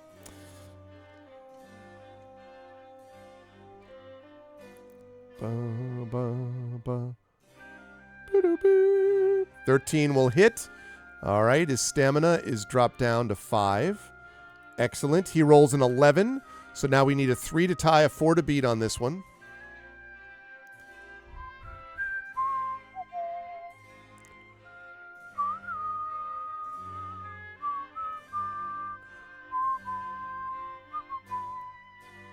Just realized, well, do I want to do that? No, I do not. Okay, there we go. How does the snake roll the dice? Doesn't even have hands. I think it may be a proxy. You know what I'm saying, Big Boss? Oh, have you haven't played what's the game called again? 16 Echo. God damn it! What was the name again? Spiritfarer, right? Only the first 3 hours. Yeah. Okay. So there's one of the characters who spirit that you fare about is a snake. And it's like really cool, her character design about how she's like this huge constrictor snake, but she's wearing this huge robe, and like basically her arms, quote unquote, are just like her body looped out of the sleeves and back again. Yeah. That's very cool. Like that, I guess. I mean, also let's keep in mind that if you roll, if you're rolling dice, you always have snake eyes. So I don't see why. Hey. It can punch the table with its tail. Okay, so 16. This time we echo with an 11. Okay, down to 11 stamina. It's okay. We're still not into the orange yet. We're not in the danger zone. All right, at 15 this time, we need a 7 to tie and 8 to beat.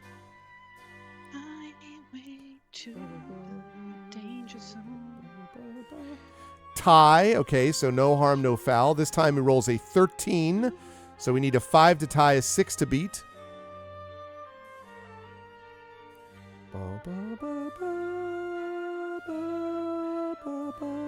Wow, another 13. Okay, this time he rolls a 10. So you would need to roll double ones, Echo, to tie. So we need a 2 to tie, a 3 to beat.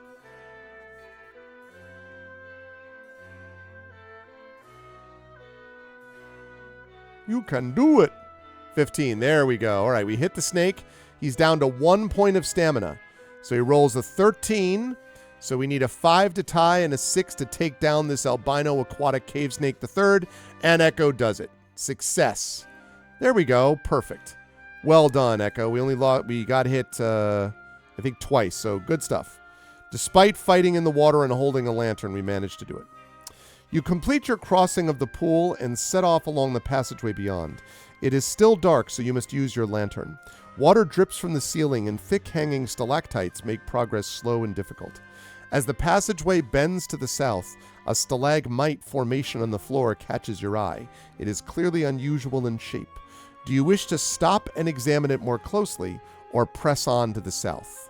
So, $vote space 1 means you examine the stalagmite more closely. $vote space 2 means you press on south. My, what fine yet rustic architecture. I shall examine it more closely. This is very important. This belongs in a museum. Wrong movie, but sure. Well, yes.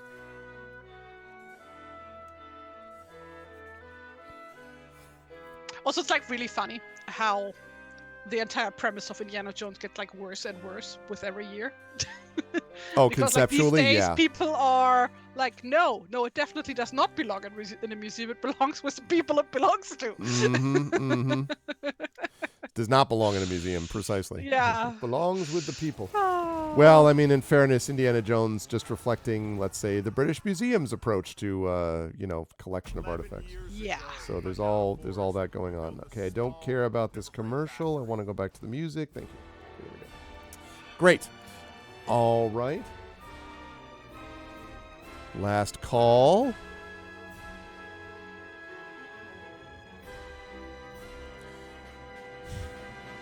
I think you might be able to re-roll it. I don't know, actually. If Effect Life, can you re-roll in chat a number? I don't remember if that function exists or not.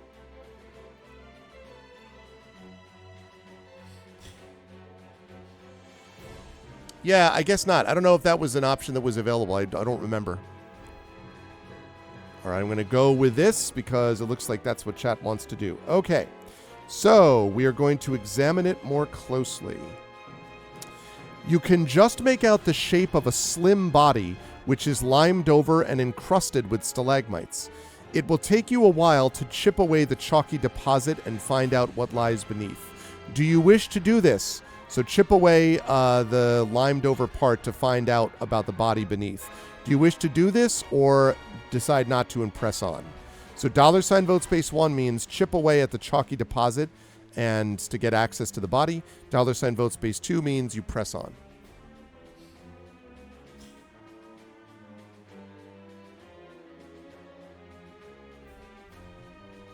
Yeah, I think Effect Life's not in here in the moment, but when I talk to him next, I will find out. Ah, surprising absolutely no one. Tari has decided to do the Ratmen. Can't blame her. I respect it. To be fair, that's the most interesting thing that has happened so far as visuals are concerned. You didn't find the guy pulling the the spider out of the body carving? Interesting. Well, there already was a drawing for that, so it's... That's true. Or the ogre battle, I guess, technically. Yeah, but I started this before we got to the ogre. And then the battle was ogre, so... Ah. No, I agree. The Ratman is definitely cool. Tari's been watching TMNT lately, that's why. What do you mean lately? Yeah, I was going to say, like, lately. Okay, we need some more votes, chat. $ vote space 1 means... I watched TNMT in a while, actually. Yeah, she's drawing Splinter. You got to chip away, chat. $ vote space 1 means we chip away to see what lies beneath. $ vote space 2 means we're going to press on. Get your votes in now. Hey, jetzt kommen die Hero Turtles, super starke Hero Turtles. Jeder kennt die Hero Caro says always loot curiously. Yeah. Immer auf der Lauer und immer etwas schlauer. It's from the old 80s show, the German version of the... Ah, okay. Yeah, I remember the main theme. Teenage Mutant Ninja Turtles, Teenage Mutant Ninja... And, Heroes in a half shell. Total power. Full offense, the German version is just leagues better Yeah. than the original. It's just way better. I don't know, though. It's hard to top the lyric, Heroes in a half shell, turtle power. I'm not sure that you could beat Heroes in a half shell. Well, the German version does, so. You're like, well, besides the German version, as I described. Okay, we have a tie vote, chat. We need someone to break this tie. $ vote space 1 means we're chipping away to get to the body below. That's the looting option. $ vote space 2 means we are pressing on. So get your votes in now. Go ahead and make your votes. Make your votes. Make your votes.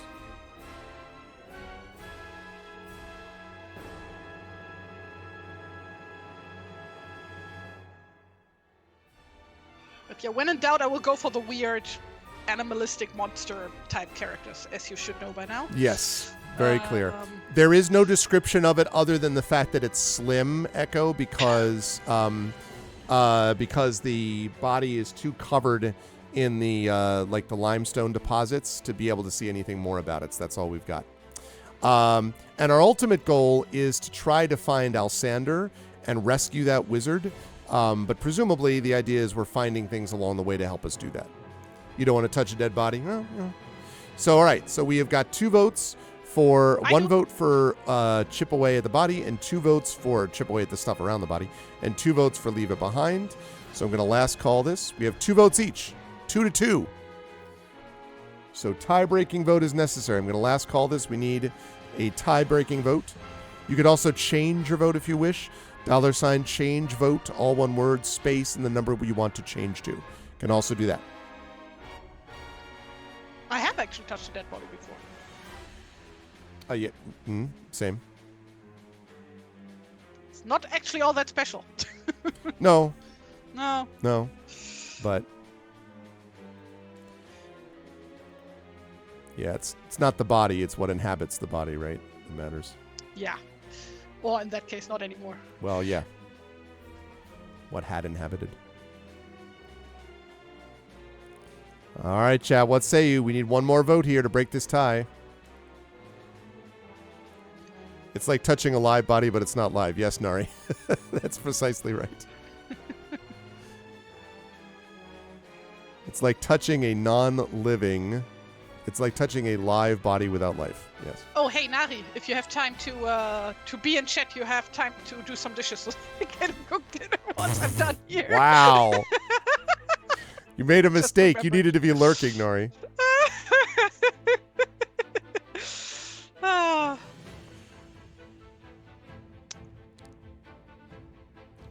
All right, chat. I need someone to break this tie. Need someone else to jump in. $ vote space 1 to chip down and find out what's going on with this body. $ vote space 2. All right. Going Of once? course you had the stream. Yeah, she had the stream muted. Yeah. All right. Aha. We have decided to chip down, to chip away, as they say. Okay. After much determined and careful chipping, a skeletal shape begins to reveal itself. You see the glint of metal. You must now stop and eat a meal during a break from your work. So down to 2 provisions. Eventually, you uncover most of the slim skeleton, an elf perhaps. You can make out the rotted remains of a backpack and a useless rusted sword, but also a slender flask of white metal. You open the flask, which is tightly sealed, and a sweet, wholesome herbal aroma fills the air. This is a concentrated potion of healing, and the flask contains 2 doses, each of which will restore 4 lost stamina points when drunk. You may drink from this flask at any time except during combats. So we now have a potion of healing. Yay. 2 doses. 4 stamina per dose. We're down also 8 points, I do want to point out. We also have provisions as well. But that means that between the 2 provisions and the potion of healing, we have the possibility of restoring 16 points of stamina. So does anyone want to take a single provision? And we're saving the potion of healing, I imagine. Does anyone want to take a single provision to get us up to 15 points of stamina is the question. Up to you. That would bring us to 15 stamina. So let me know in chat. No proof, no potion or anything. I'm getting a sense that you're doing this sort of Iron Man thing, Echo. You're like, we can survive against anything with anyone, regardless. Each provision I.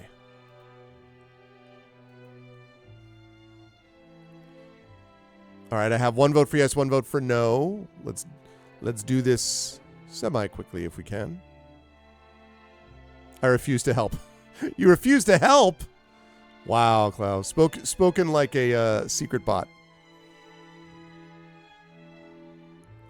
Prince What do you Justin mean says secret? They openly admitted that they are a bot, so... I'm trying to pretend that they're secret, though, because it's more like what every science fiction story thinks is original. But they're secret. They're not truly a bot. Okay.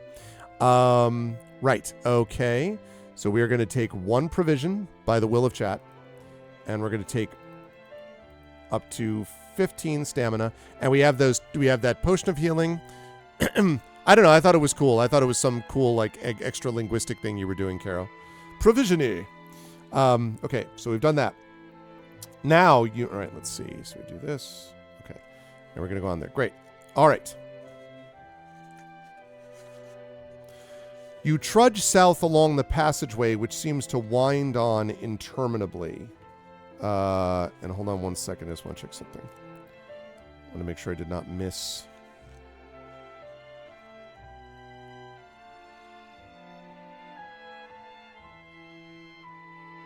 Okay. You trudge south along the passageway, which seems to wind on interminably. Finally, you come to a new T-junction. From here, you can head either east or west. So, $vote space west means we head east. I just said $vote space west. Let's say that again. $vote space 1 means that we go east. $vote space 2 means we go west. So $vote space 1 to go east. $vote space 2 to go west. Young man.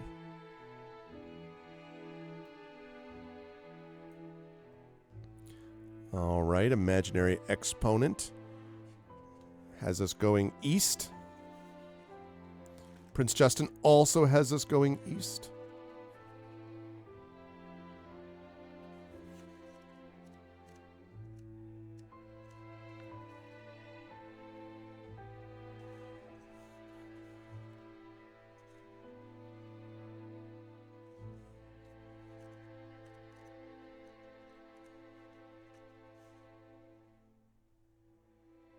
Really hungry all of a sudden. I did eat before the stream.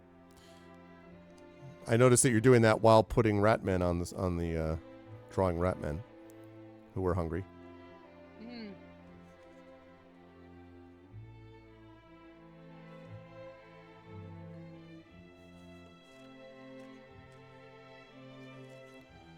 Okay. All right, we have 2 votes each, chat. We will need someone to break this tie.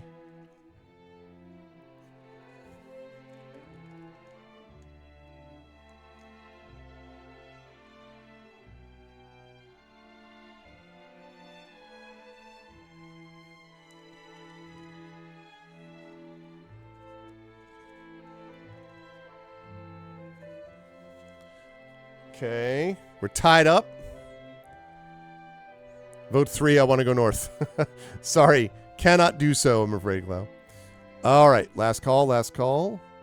Going once. Going twice.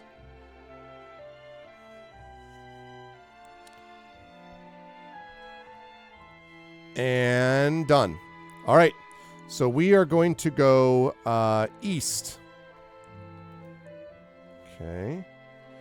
And I think I'm going to put a save point here. There is a smell in the damp air which grows stronger the further you walk along. It is the smell of the crypt, the dread stench of death. The passageway opens into a darkened chamber. Even with a lantern, you can see nothing inside it unless you enter. You may retrace your steps to the west if you wish, or enter the chamber. So $vote space 1 means we retrace our steps west. $vote space 2 means we enter the chamber. What do we want to do, chat? $vote space 1, retrace west. $vote space 2, enter the chamber.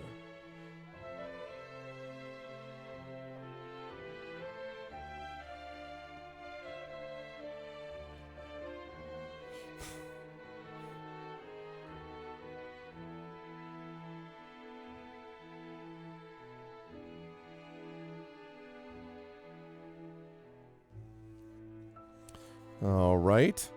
We have 1 vote to go west, to return to the west, and 2 votes to go into the chamber. Now is the time. Now is the time.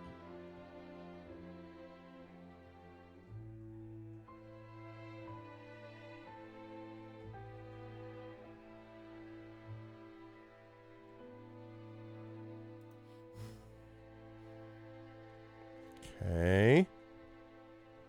Got a last call here. Going once. This is the congratulations music. Da, da, da. We're tied up again. Tied up. 2 votes each. But a lot of close votes this time around. A lot of close votes. All right, we're going to need someone to break the tie. $vote space 1 to retrace our steps west. $vote space 2 to enter the chamber. Please do vote. For some reason, these guys look more like gnolls now. Ooh, they do look a little bit Knoll-ish, yes. I mean, I think you're just making them dramatic. Like, this is the way the rat men want to imagine themselves. Also, I think they were holding swords, not spears. Shush. No, they were holding spears. I remember. I definitely... No one to blame but yourself if everyone says Knoll plus spear equals Knoll, you know? All right, I need someone to break this tie, chat. Let's have someone vote to break this tie, please, or change their vote. $ vote space 1 means go back west. $ vote space 2 means enter the chamber. Let us have that vote. Power of the vote. Please get my your hand starts to vote. hurt. That's not good. For how much longer did you plan to go? I was planning on going till 1:30, so basically another half hour. But if you want to stick around for another 15, 20 minutes, if you can do that, or, you know, if that's bad, then, you know, don't kill your hand. Too late, my guy. Too late. Oh, don't keep killing it. Keep reanimating it. Do not Please, that's what you save your Phoenix Downs for. That's true. All right, so we're going to enter the chamber. It's up to you, Taria. Obviously, I love all the art. I'm going to take a quick break. And, okay. Then I'll see. That sounds good. All right, so far we've got the rat men that chat can be looking at whilst we enter this chamber. It is the Chamber of Doom. No. Now that you are very close to the entrance, you can see a round chamber littered with bones. Stone steps leading down into the floor are cut in the far end of the chamber. So there's, on the other end of the chamber are steps leading downwards. Turning towards you as you gaze in is a skeletal figure carrying a huge ice blue two-handed sword. Do you wish to flee to the west, that's $ vote space 1, or move in to attack it? So $ vote space 1 means flee to the west. $ vote space 2 means attack the skeletal figure with the huge ice blue two-handed sword.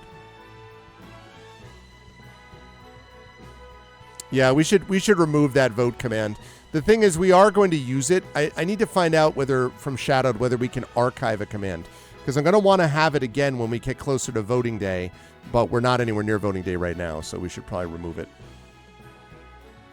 We should archive it. So $ vote space 1, flee to the west. $ vote space 2, move in to attack it.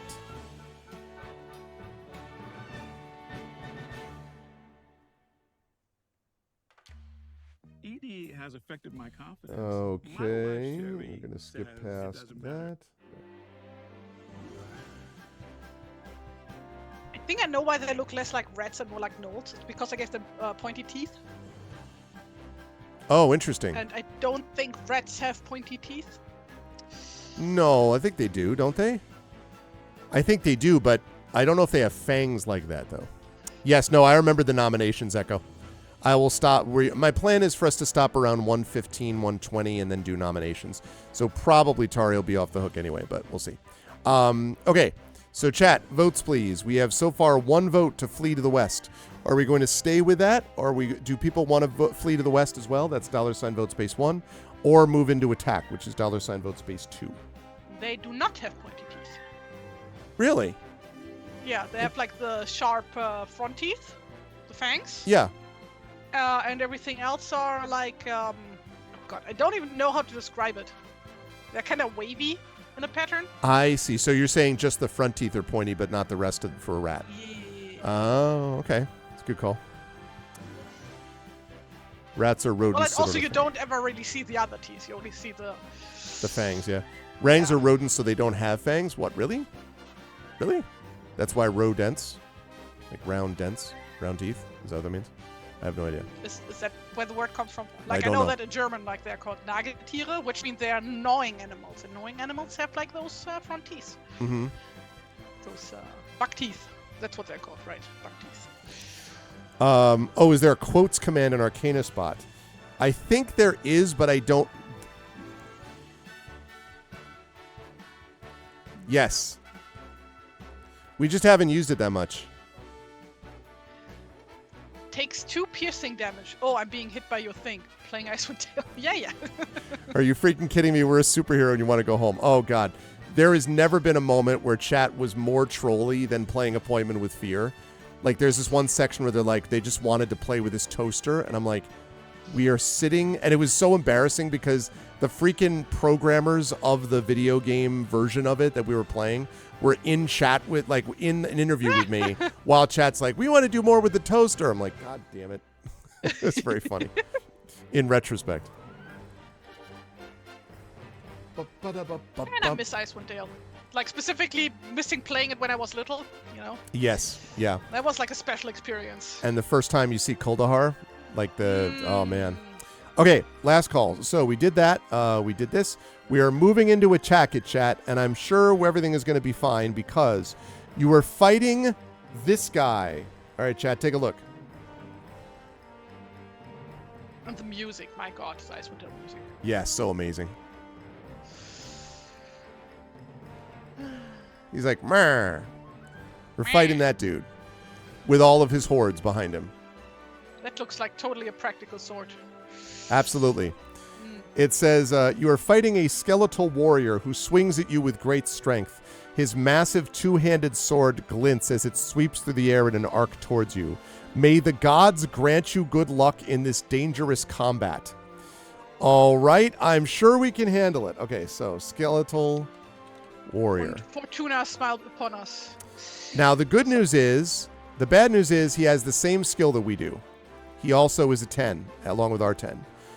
The good news is he has 5 fewer stamina. So, if all goes well, we should be able to manage this, he said, doubtfully. All right, we begin with a 20. No problem. Everything's fine. So, Echo, you just need to roll a 10. You're rolling 2d6 plus 10 for this. And you're, 10 to tie, 11 to beat. We can do it. You rolled a 21. See, right out of the gate. Look at that. Freaking Dark Souls power roll. The second time he rolled a 19. He was shocked. Staggered by your blow, by your skill. This time he rolled a 16. Okay, that was not as successful. That's all right. Now he rolls an 18. He keeps rolling lower. This is good news. Keeps rolling an 18. He rolls a 17. All right, well, that's, Okay, now he rolls a 19. Okay, I need to stop rolling well. I could stop that anytime. We can do it. 16. All right. We're into the officially into the yellow area. I really have got to stop rolling 18s or higher. 18. Okay, we need an 8 to tie, a 9 to beat. You can do it. You can do it. You can do it. As far as 19. Anthropomorphic animals go, right? Right. So I just remembered a thing that I saw in 14 Echo when I was little. Yeah. Which had a bunch of anthropomorphic animals in it, all in this really cutesy picture book style. Yeah. Right. And one of them was a pig wearing a bikini. I see. It had 6 or 8 cups basically on the bikini. Sure. It looked very, very silly. That's funny. No, that was the previous one, Echo. I rolled an 18, you rolled a 19, because now I have a record of it. So now I've rolled a 14. Yeah, that roll's already used up. So I have a 14. So now you need to roll a... okay. That was unfortunate. The 12 was unfortunate. Let's see. Okay. Now I rolled a 15. Okay, we need a 5 to tie, a 6 to beat. A 5 to tie, a 6 to beat on this one. 5 to tie, 6 to beat. You can do it. I have faith. Looking for that number. It's going up this way. So whenever you see that 15 that I rolled is the latest number, and your number below it is the number before that. So the last number is the one that's highest up.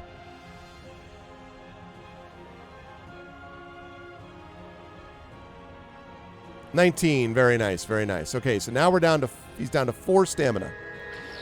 Whoa, we got a raid coming in. 107 raiders from Robert Hartley GM. Let's go. Excuse me?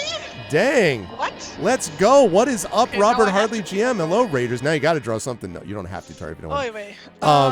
Hello to Diverse Polar, to Ellie196, to Mage and Alchemist. I love that. Cinderfingers, Centauri, Tipped Server, Dead Like Me Dead. Welcome in, raiders. What's going on? TR Madrid, good to see you all. Thank you so much for the raid. I appreciate it. welcome in. What were you, can we get a shout out from one of the mods for Robert Hartley GM? What were you, Mr. Karen Hayes, we come in peace. Welcome in, Raiders. Thanks for the raid. What were you playing? What were you playing today? I'm assuming it's TTRPG related with a name like Robert Hartley GM. Wanted to find someone new to raid and found you from browsing D&D. Well, thank you. I appreciate that, Robert Hartley. So what were you, so you were playing some D&D, I'm going to assume? You were doing a behind-the-scenes screen of a Viva skit. That is not what I would have had on my bingo card about things that are being played, but that's awesome. So yes. Thank you. And we did do a shout-out this time. I'm a D&D nerd. We're watching our latest episode of our actual play. That's awesome. Well, for those of you who don't know me, I normally don't stream actually quite this early, but my name is Arvin Eleron. I play a lot of tabletop role-playing stuff on this channel.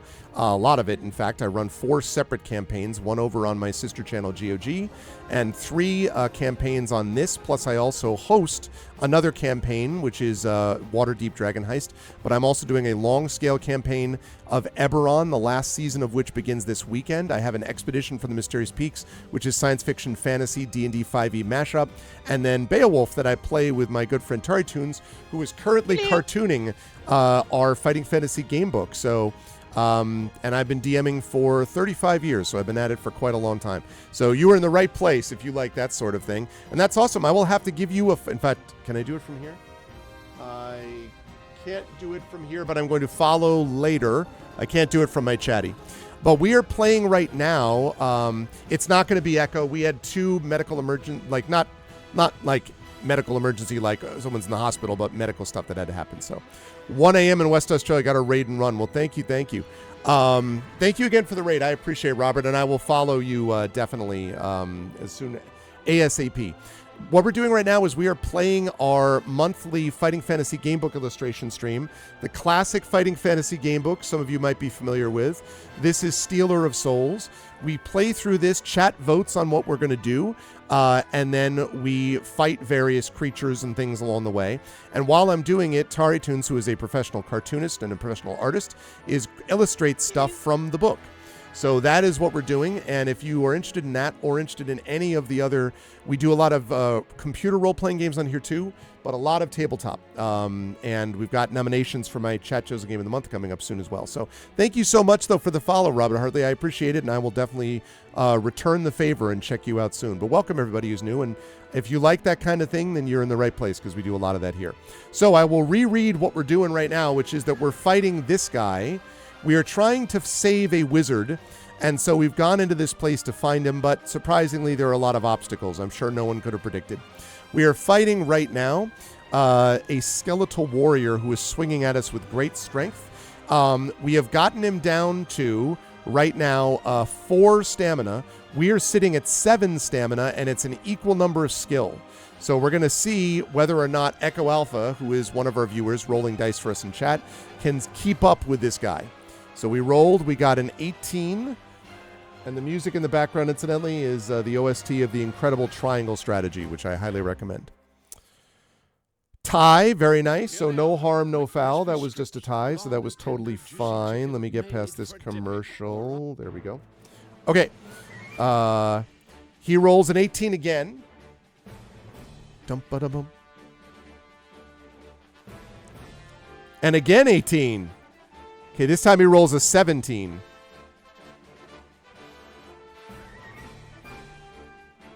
And an 18. Very nice, Echo. I think that was your third 18 in a row. Okay, he's down to 2 stamina. We just need to hit this guy one more time. Okay, he rolls an 18 again. A turkey, yep.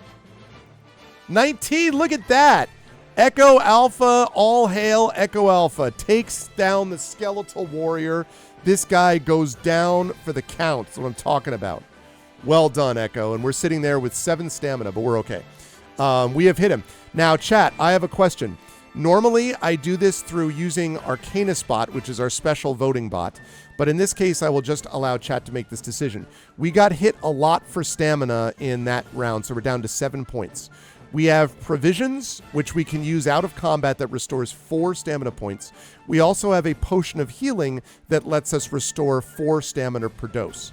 So the question is, chat, do you want to take one of our provisions? Again, one provision would be out of provisions, but we would still have our healing potion back.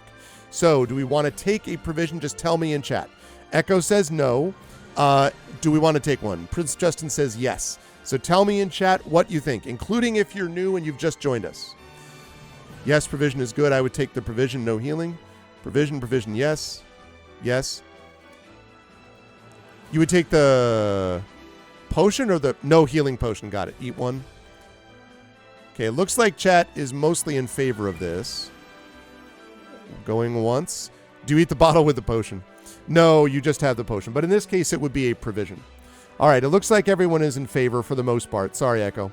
So we will have our last provision, and that brings us up to 11 stamina out of 19. We do still have our potion of healing for down the line. So, okay. After your triumph, just join but healing potion. No, sounds good. Anyone who just joined, it's all good. After your triumph over the skeletal warrior, you take a quick look around. The chamber is very bare, lacking anything of interest, so you take the steps down. Apparently, we're not allowed to take his two-handed sword, which is kind of annoying, but oh well. These steps twist and turn as they descend, but there are burning wall-bracketed torches to light your way. At last, you emerge at an archway cut into the wall of a chamber. You think this is the north wall, but you cannot be certain. Pausing, you hear no sound, so you step into the room. As you enter, an unexpected event makes you jump in alarm. On the west wall of the chamber, you see this. You know, it's actually kind of good that we can't get the two-handed sword because we do have a shield. That's a good point. Blech. Oh, this guy should get some moisturizer. Seriously. Yeah, there you go. So you see that guy. See, this is what happens to your face if you don't hydrate enough. Exactly. Don't drink your juice boxes. And he's just like, please, Nivea. On the west wall of the chamber is an etched stone face, a hideous and gnarled visage with cruel fangs. Your medallion flares briefly with white light. The closed eyes of the stone face open, and smooth, jet-black eyes turn to look at you. This experience makes you feel like getting out fast. Fortunately, you can try a door in the east wall of this chamber or another in the south wall. So here we're going to do what we call a quick vote. The way you vote in our channel is you go $vote space 1 if you want to go east, or $vote space the number 2 if you want to go south. So go ahead and get your votes in, chat, whether you're new or not. All are welcome. $vote space 1 to go east, $vote space 2 to go south. You just woke up here in Alaska. I need to get my day started. Whereabouts in Alaska, Madrid? And thank you for the follows, everybody. Appreciate that raid. Very much appreciate it. I was like, why don't I hear the follower sounds? But that's because I have the stream mute. Okay. Just have you in yeah, understandable, because you got the music on and going like, yeah. The Kenai Peninsula South Central. Oh, wow, okay. So then what time is it for you right now, Madrid? Is it like... Because it's 1:14 p.m. for us, Eastern. Well, for you, not for me, not for you. It's, no, for you it's 7:15, right? Yeah, 6 hours up. And it's 9:13 for Madrid. Wow. Okay. Yep. Yeah. Don't forget the vote $1 vote space 1. So there you go. Thank you, Linnea. All right. Any other votes? Any other votes? To go east, you want to say $vote space 1. To go west, to go south, $vote space 2. And then we're going to have like 1 or 2 more choices here, chat, and then we are going to do nominations for the Chat Chosen Game of the Month, and then I'm going to wrap up for the day on this channel, but I will be over on GOG.com's Twitch channel at 2 p.m. playing Eastern, playing Expeditions Rome, which if you have not seen it, I highly recommend. Very, very cool role-playing game. Please, everybody, vote for him to play Animal Crossing so that we can play together. I desperately need people to play with him. That's true. For the Chat Chosen Game. You got to nominate it first. So you're going to have to stick around. You can nominate it, Tari. You're allowed. It was a joke. No, listen, it's all right. I have Animal Crossing. Oh, maybe we can get a Malbec, just saying. Get a what? Well, I haven't seen her online in a long time, too. Oh. So, yep. Yeah. Since we used to play Animal Crossing together. Oh, I see. Ye olden days. Back in the day. All right, a lot of people want to go east. I'm going to last call this. Going once, going twice. Yes, thank you, Echo. Triffett says she will nominate Animal Crossing for you if you want. That's fine. I don't mind. Do you even have Animal Crossing? I do. I don't know which one, though. I have the one for the Switch one. I just have New Horizons. I used to have. Is that the one from 20 whatever DS pandemic? got stolen. Yeah, Oh. the pandemic one. Okay, yeah, that's what I have. The one on the Switch. There. Yeah, I have it. There's only one. You homeschool. Summer's getting started. We have stuff to do. Sounds good. Enjoy your day. Thank you for stopping by, Madrid. Enjoy things out there in Alaska. Don't be a stranger. Hope to see you back again. All right, we are going to go east by the will of chat. All right. As you put your hand upon the door, an electrical shock jolts through your arm. Deduct 3 points from your stamina. Ow. And also lose 1 skill point, but only temporarily, until after your next combat. The frick?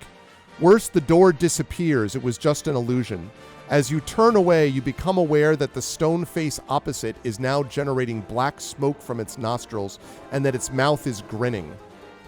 Freaking punch this guy in the face. You decide to get away. Thank you for the follow on my channel again, Tierra Madrid. Thank you. You decide to get away from the foul-smelling acrid smoke and open the south door. Man, everything around here is cursed. Okay, beyond the door, a torchlit corridor extends southwards. You move softly along it until you come to a door at the end. Even from a few yards away, you can hear guttural talk and raucous laughter from within, but you don't recognize the language. All right, now this is going to be our last vote of the game book that we have tonight. And that is, should we head back north? That's option 1. Option 2 is open the door, sword in hand, to fight. Or should we open the door without our sword ready? Open the sword with the door ready. No. Open the door without our sword readied and talk with whatever is inside. And the vote is now open. So $ vote space 1 if you want to head back north. $ vote space 2 if you want to open the door, sword in hand to fight.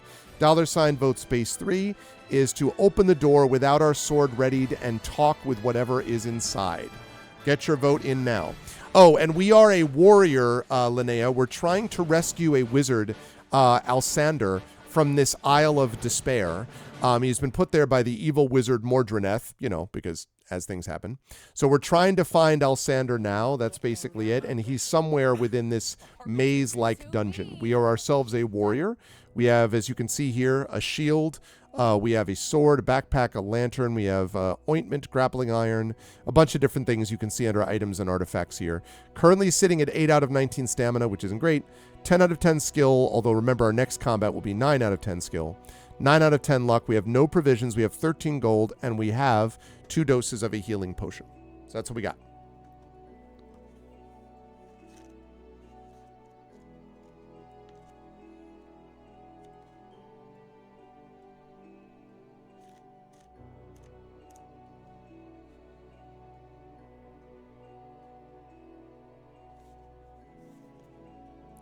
So we can head back north. We could open the door and talk with whoever's there.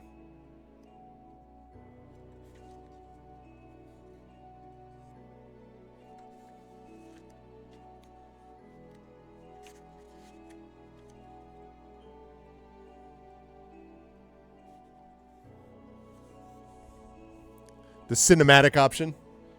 The cinematic option is this one. All right. 2 feels like more of a warrior thing. I could see that. Yeah. I could see that. All right. We're going to last call this. Looks like Chad is ready for a fight.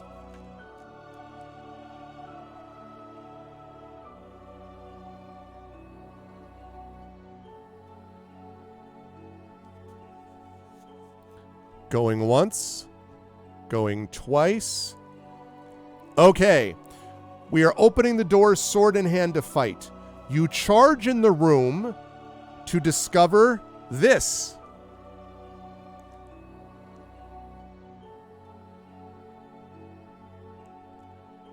Totally friendly, right? You charge in the room to discover 3 orcs sitting around a table drinking and gambling with dice. The orcs curse and draw their weapons. However, you have gained surprise over them, so you can lash out at one of them before they can strike at you. Turn to 185 to fight them, and you may subtract 2 stamina points from the score of the first orc you fight because of your initial blow. Now, the bad news about this is that we're going to have to do 2 combat rolls per round because they're fighting you all at once. So you fight essentially 2 at once and you can only damage one of them. The good news is that, oh my god, are these guys lousy. And you'll see what I mean. So the skill of this orc is 4. And because we've hit him already, as it said, he's down to 3 stamina. The second orc also has a skill of 4. And his stamina is 4. And the third orc has a skill of, stop me if you've heard this before, 4. And a stamina of 5. So what that means for us, they're smiling at us. So they're exposed brains. I think it might be actually.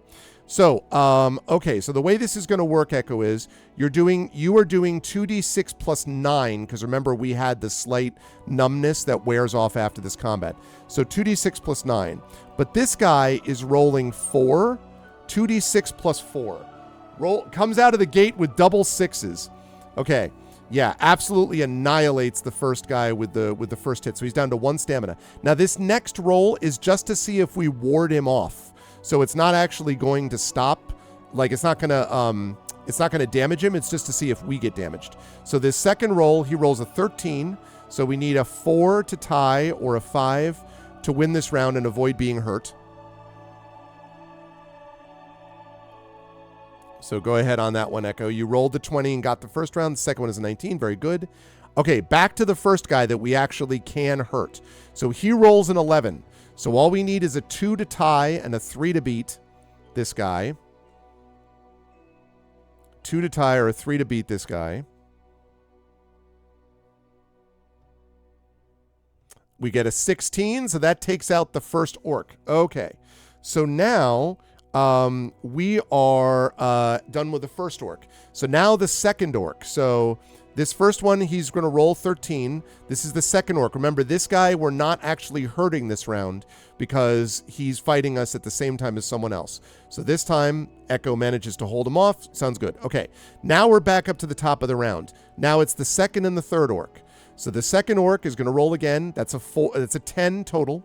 So we need a 1 to tie or a 2 to beat, basically, Echo, on this one to actually hurt this guy. We do not have an intelligence stat, no. That's kind of all tied into skill a little bit and maybe luck. 16, very good. He's down to 2 stamina. This next roll is for the third orc, who rolls a 6. So we would need to roll a -3. I think we have a good shot of winning this round. But go ahead and roll it anyway, Echo, because we always want to clear that dice roll. And that's just to keep him from hurting us, remember, because we're fighting 2 at once. Okay, good job. Excellent. All right, now we're back up to the top of the round with the second orc. Oh, I see what you're saying. He is a warrior without much mouth. He's kind of a knight is the way that they describe him. But in Dungeons and Dragons, it's a lot more involved and nuanced. In this one, he's just sort of a fighter. Would be sort of the way that's there. A Knigget. Okay, so this time I rolled a 14. Let me show you guys the Knigget that we are playing. This is our Knigget. That is him, Sir Grendelthorpe, a Knigget. Yes. Very nice. Okay, so 14, Echo. Let's see if we can beat this guy and take him down to remove the second orc. So we need we would need a, what is it, a 6 to tie, 7 to beat? Or no, that's wrong. 5 to tie, 6 to beat. And that's a 17. Outstanding. Down goes the second orc. Now we just have the third orc that's left. Again, this is the round that doesn't count to hurt him. It's just trying to ward him off. So I have a 13 here, so we need to roll a 4 to tie and a 5 to beat. Echo, if you could, please. Not a silly Knigget.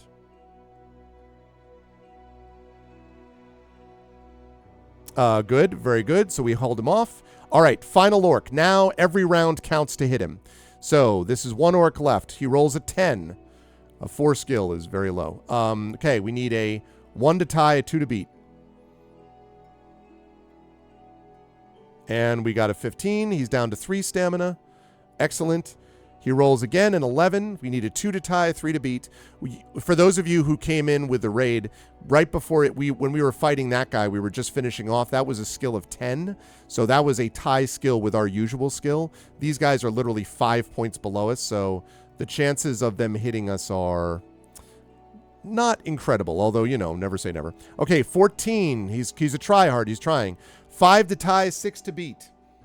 To see if we could take down this final orc.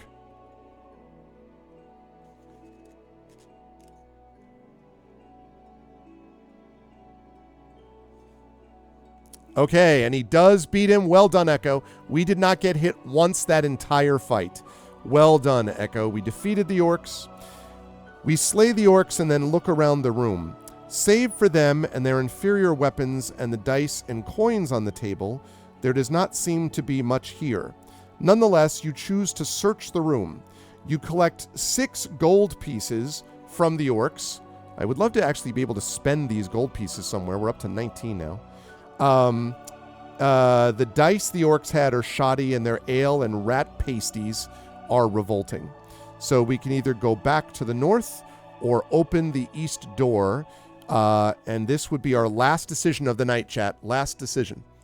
Very cool. I'm glad to hear it, Mr. Karen Hades. Very glad to hear it. Would love to have you back. Last decision of the night, chat.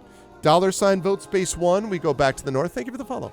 $ vote space 1. Go back to the north. $ vote space 2. We open the east door.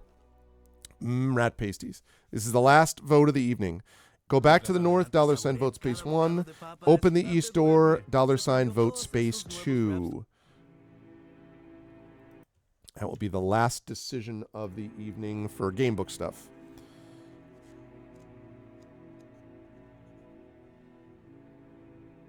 And now we're back up to our 10 skill as well, which is pretty cool.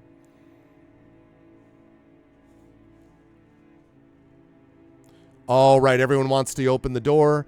I'll last call this, but this looks pretty quick. All right, and I will read you the last entry, chat, that we're going to have today. I'm going to put a save point here, and next month we will continue this.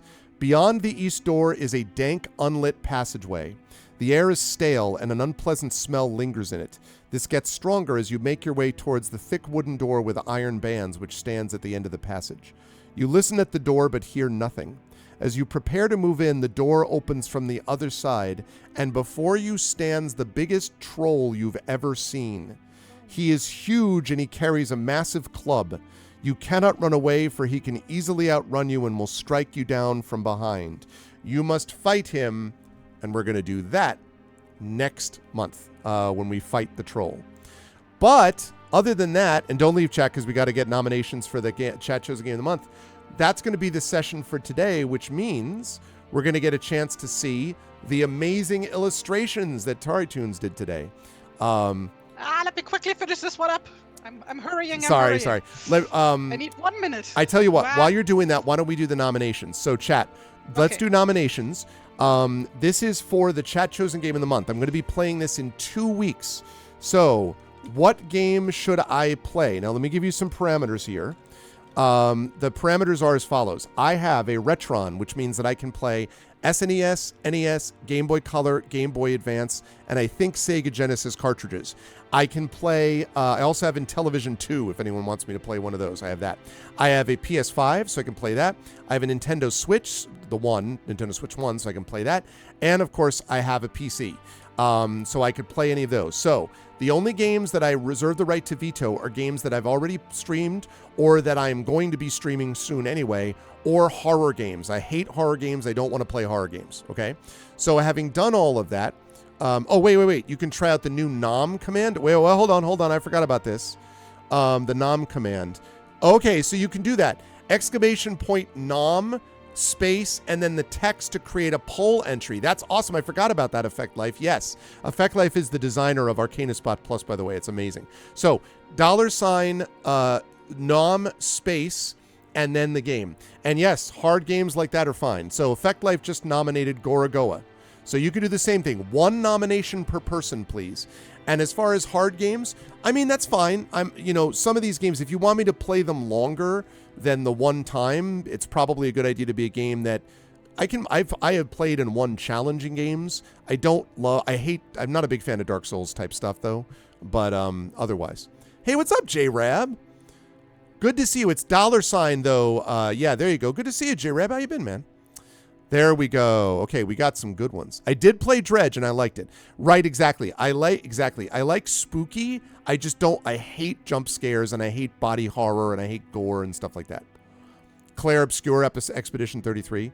Sekiro, huh? All right, I'll play. You know what? If that ends up winning, I'll play Sekiro. That is a one and done though, Mr. Karen. I'm telling you now. Yeah, I've heard good things about Claire Obscure. All right, Gorogoa, Judgment, Shadow Veil, Sekiro. Whoa.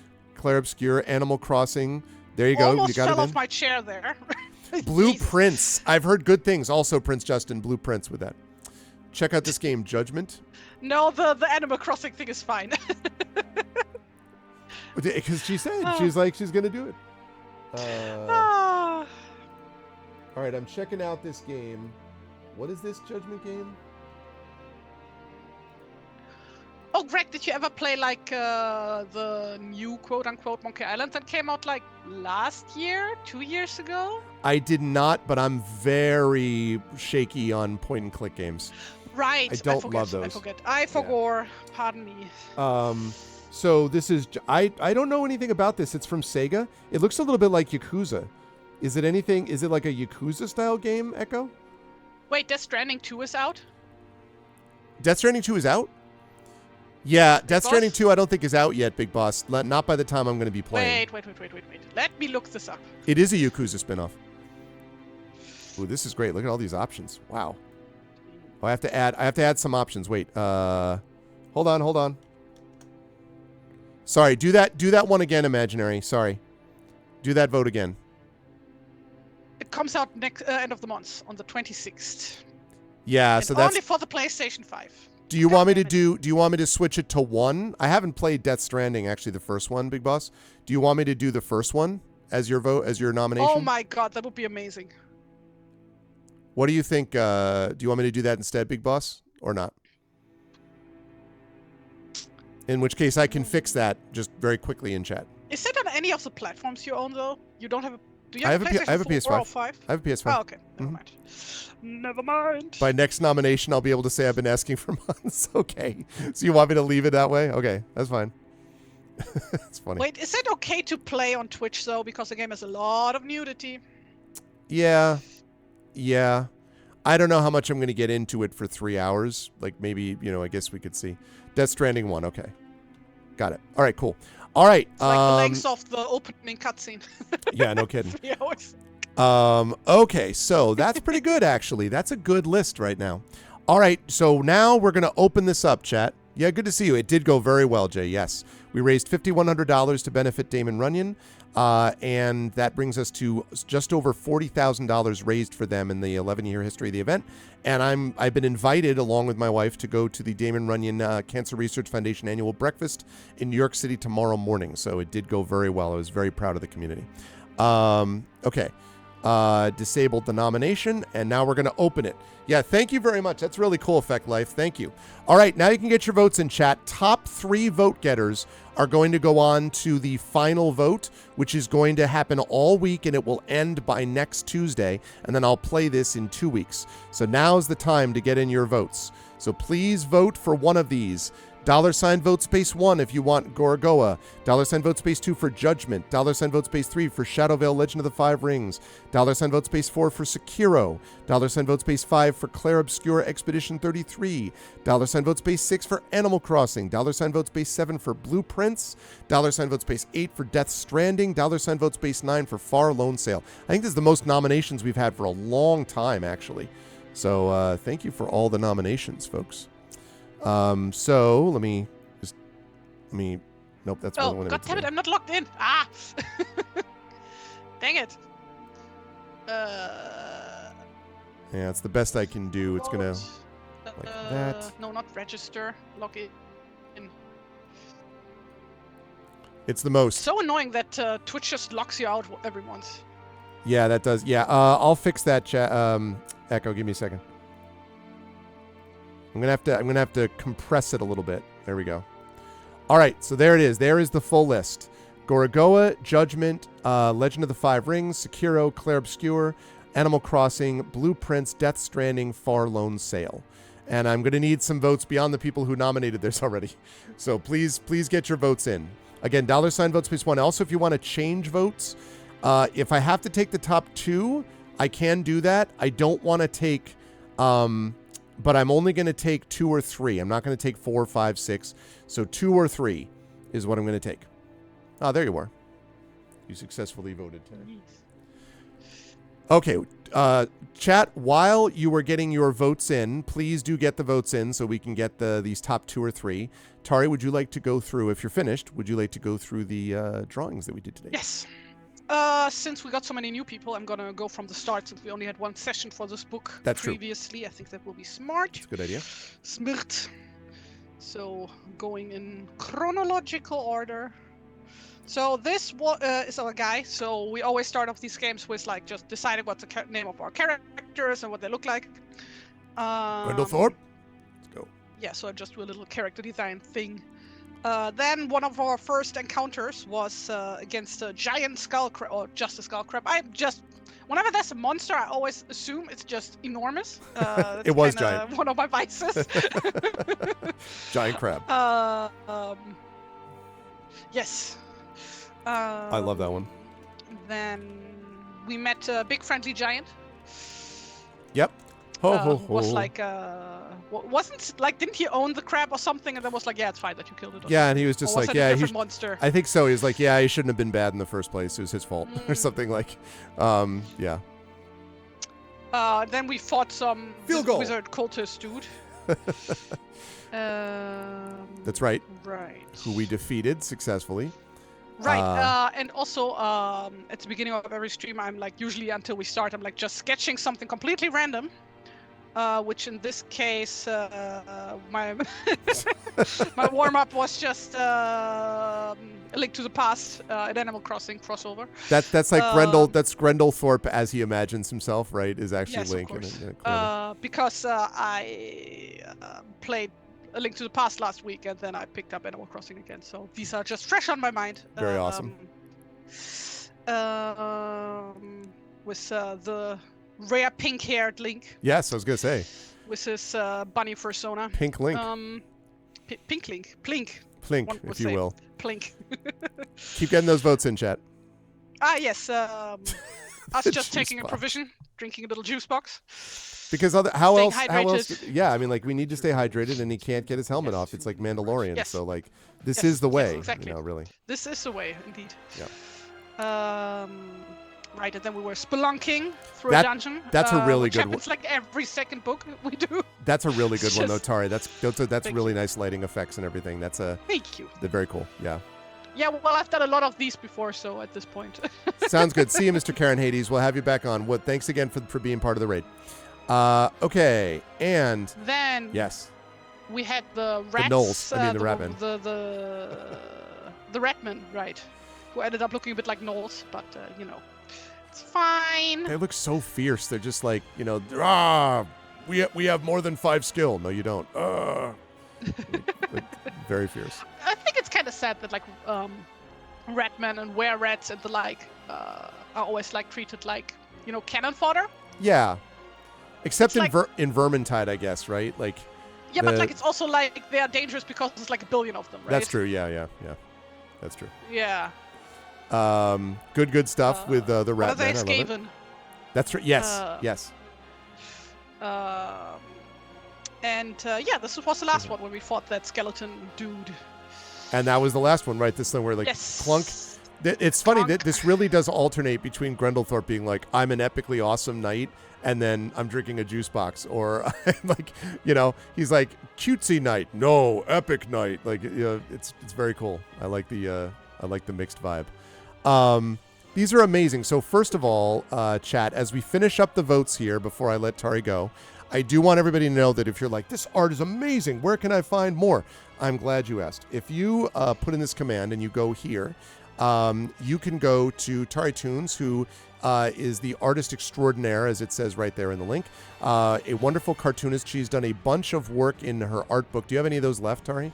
I have a few of those. You have a few of the art books left with like all of the collections up to about last August, basically, when we saw each other in person.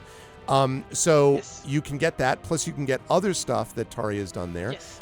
Tari does the emotes for this channel, and she'll be doing more of those. We have some other art plans that Tari and I have talked about, so you're going to see more of that. But artists need support. So if you're like, this is awesome, I want more of this.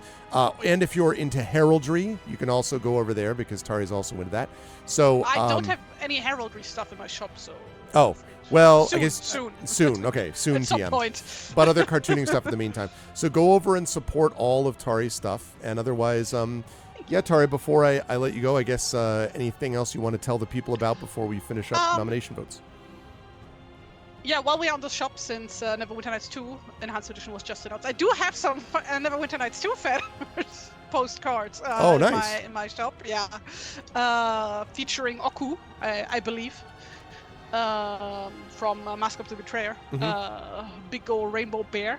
Yeah, besides that, for those who don't know me, hi, I'm TariToons. I'm a cartoonist and a heraldic artist and illustrator from Germany originally. I live in the Netherlands now. You can find my work on Tumblr, on Blue Sky, and on Kara.app at TariToons. So, yeah, please give me a follow there if you can. Yeah, have a look at my shop if you would. Support I want to all get of rid the of my things. merchandise. Yeah. Support so Take she up can make space. more. Yes, support correct. all of the things, and then also you will see Tari back here next Tuesday for more Beowulf, Age of Heroes. Yeah, should as like we explain Yes. that like we do like these streams with the Gamebook illustrations once a month usually. And another Tuesday in the month, usually this month we are doing two. We are doing Beowulf, which is a 5e based RPG based on the epic of Beowulf from Old English literature. Yep. So if you like Beowulf specifically, or just like old history and old sagas. Sometimes I go on tangents about medieval history because it's my jam. Yes, and if you like D&D and or yes, duet system, like which is just a GM and player. Yep. I'm not sane. How dare you, Big Boss? No, Tari is the opposite of saying you are originally creative and sane. Are original. No, I'm not. That's what I'm saying. I'm not sane. How dare you say? Oh, I see. How dare you? How dare you claim to be sane? Maybe creatively insane. Maybe they may combine them together somehow. But yeah, Tari is amazing, and it's Tari Tuesdays, as we like to talk about on this channel. So definitely join us for that. Check out Tari Shop. Definitely get stuff from there. And Tari, thank you. As always, wonderful work. And I will see you next week for stuff. Yes, thank you for having me. Bye-bye. Thank you. Checking us love. Bye, Howdy. Tari. Tschüssi. Alrighty, good stuff. And yes, it looks like there's going to be 3. It looks like we've got our 3. So it worked out. So it looks like the vote is going to be Gorgoa, Blueprints, and Death Stranding are going to be the 3. That's a good set. So I'm going to close this. Good set of 3. And the mods so Echo's really good at putting together a straw poll for this, and then the mods are able to link it to a command called Next Game. And that's the one that we're actually going to use to vote. And this will be open until next week, next Tuesday, at which point we will then wrap it up. And whatever is the winner, I will play the week after that for that Tuesday. Also, since we've been listening to Triangle Strategy, I can't stand it unless we play the best song on it, which I think is Adversity. Yes, it's this one. It's so good. That is the straw poll. Thank you as always, Echo, for doing that. Johnny in the spot there. Also, good dice rolls today. So, okay, sounds good. Thanks, Echo. See you soon.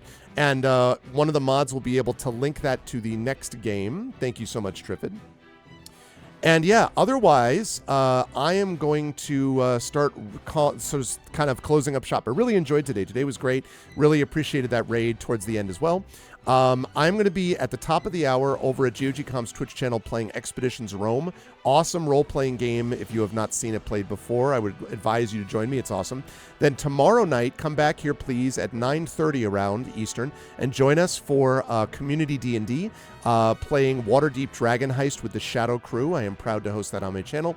Thursday night is going to be Oblivion Remastered. Very excited for that. That's going to be tomorrow. Thursday night, rather.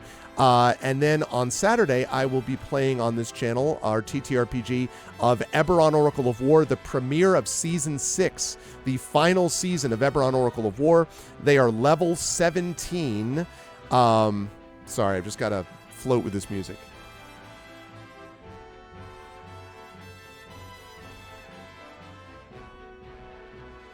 God, this music is so good. So good. Anyway, that is, so they're level 17. They started at level 1. They're going to be going all the way up to get to, if they make it all the way through, just hit level 20 right before we end, which should be at the end of the year. So that is what is happening. So you don't want to miss the season premiere of Oracle of War, Eberron Oracle of War, happening this Saturday with the Infinity and Beyond crew. So that's what we've got going on this channel. And that's the place to vote, by the way. Vote on this straw poll right there. So you can vote on that straw poll.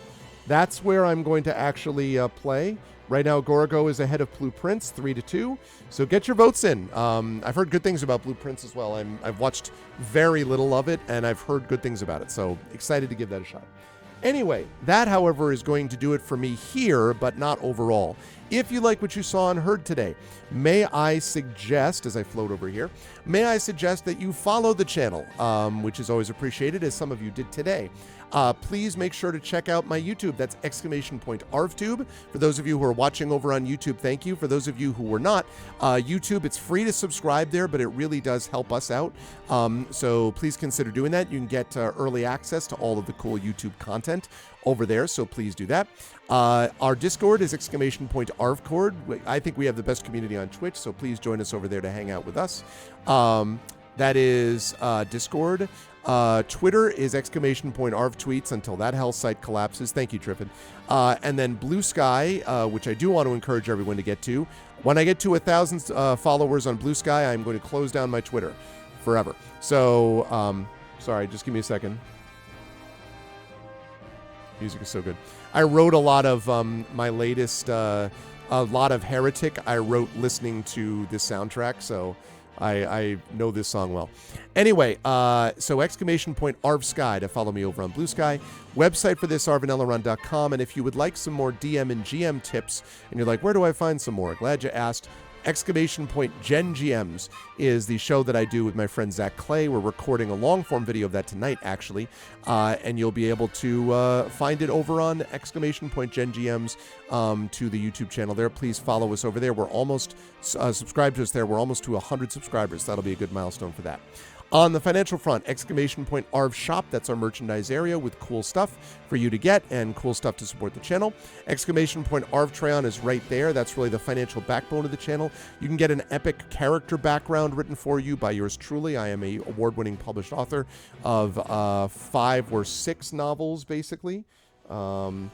And also about 11 or 12 short stories. Also a game supplement, more coming. I have a TTRPG based on my Greyshade IP, which is going to be coming out in August. So if you want some of that stuff from a professional author who also teaches it, check out the Patreon. You can get cool stuff for you and cool stuff to support the channel.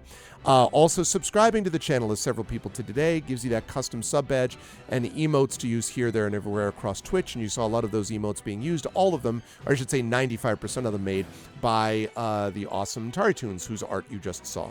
On the publishing front, Icarus, my graphic novel from Athos Arts. Library, that's my Tales and Tomes in the Forbidden Library, which is a 5e adventure and source book from Alligator Alley Entertainment. And Greyshade, that's my Greyshade IP. Greyshade, Renegade, and Heretic, which is available from Athos Arts. That is there. You can also get the audiobook of Greyshade from our very own Trent Sparks at that link. And you can get, you can pre-order the tabletop role-playing game I mentioned of Greyshade, designed by Brandon O'Brien, coming out from Alligator Alley at Gen Con of this year, which is late July, early August. So definitely get your pre-orders in for that now. And as always, exclamation point BLM, Black Lives Matter, important to affirm and assert the significance and importance of Black lives. Exclamation point Help Now, the World Health Organization page on suicide prevention. Important to reach out to others when you need help and reach out to others when they need help as well. And exclamation point Ukraine, UKRAINE, to help the people of Ukraine as they fight back against an illegal and illegitimate war with bravery and courage. And send the message we'll do so for others in that situation in the future. I want to thank all of my awesome mods today. Dragonspear, Prince Justin, Triffity Mats, and J-Rab who stopped in, and of course, TariToons herself. Thank you for being the best mods in the business. Thank you to my Patreon supporters and subscribers. Thank you to Dragonspear, Prince Justin, Triffid. Thank you to J-Rab. Thank you to Effect Life, to Nonstop. And thank you to all of my viewers. Had a lot of you today. Thank you to Almandrina. Thank you to Back Silly. Thank you to Big Boss, to Bit, to Darth Sisu, to Driving for Moose. Love that. Thank you to DJ Jazzy Jeffrey. Thank you to Doom Ranger. Thank you to Goddess Bell. Thank you to Heberty. Thank you to Laburnum. Thank you to Imaginary Exponent, as always. Thank you to Carohem. Thank you to Kiba. Thank you to Kundin Trader, Laser Flip, Livid Musician. I am also a musician. I don't know how livid I am, but thank you to Mr. Jonas. Thank you to Rainfall Sonata. That's a great name. Thank you to Skogskra Linnea. Good questions in there, Linnea, about the makeup of her character. I always appreciate that. Thank you to Tanika. Thank you to Toots1986. Thank you to User Flavored Name. Thank you to Vic Fontaine. Thank you to Voteria. And thank you as well to the Raider tonight, who was, wait a minute, he left. I got to go find him anyway. Robert, wait a second. I'll find it. It's, wait a second. It's, no, up here. Wait, I'll find it.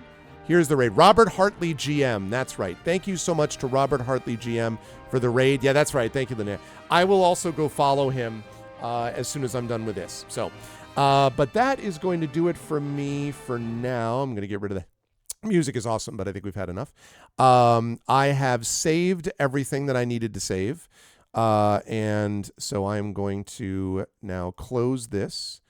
And we are good with that. And I'm going to head on out. But I will see you folks top of the hour, maybe a few minutes past, because it's going to take me a little bit to get set up, over on GOG.com for some Expeditions Rome. Otherwise, I'll see you Wednesday night for more tabletop play as I host Waterdeep Dragon Heist with Community D&D and the Shadow Crew. That's it for now. Hey, good to see you, Ripping. Hi and goodbye. Absolutely. Now that you followed me, hopefully it will. But definitely you can follow us either in the Discord, Linnea, or, again, by following us on, I always try to post on Blue Sky and Twitter, hopefully soon just Blue Sky, whenever I'm going live, so you can follow me there too. But we also have a Discord notification if you join us under Discord. That's it for me. Got to get out of here. Thank you so much, everybody. Thank you most of all to my good friend TariToons for the amazing artwork today.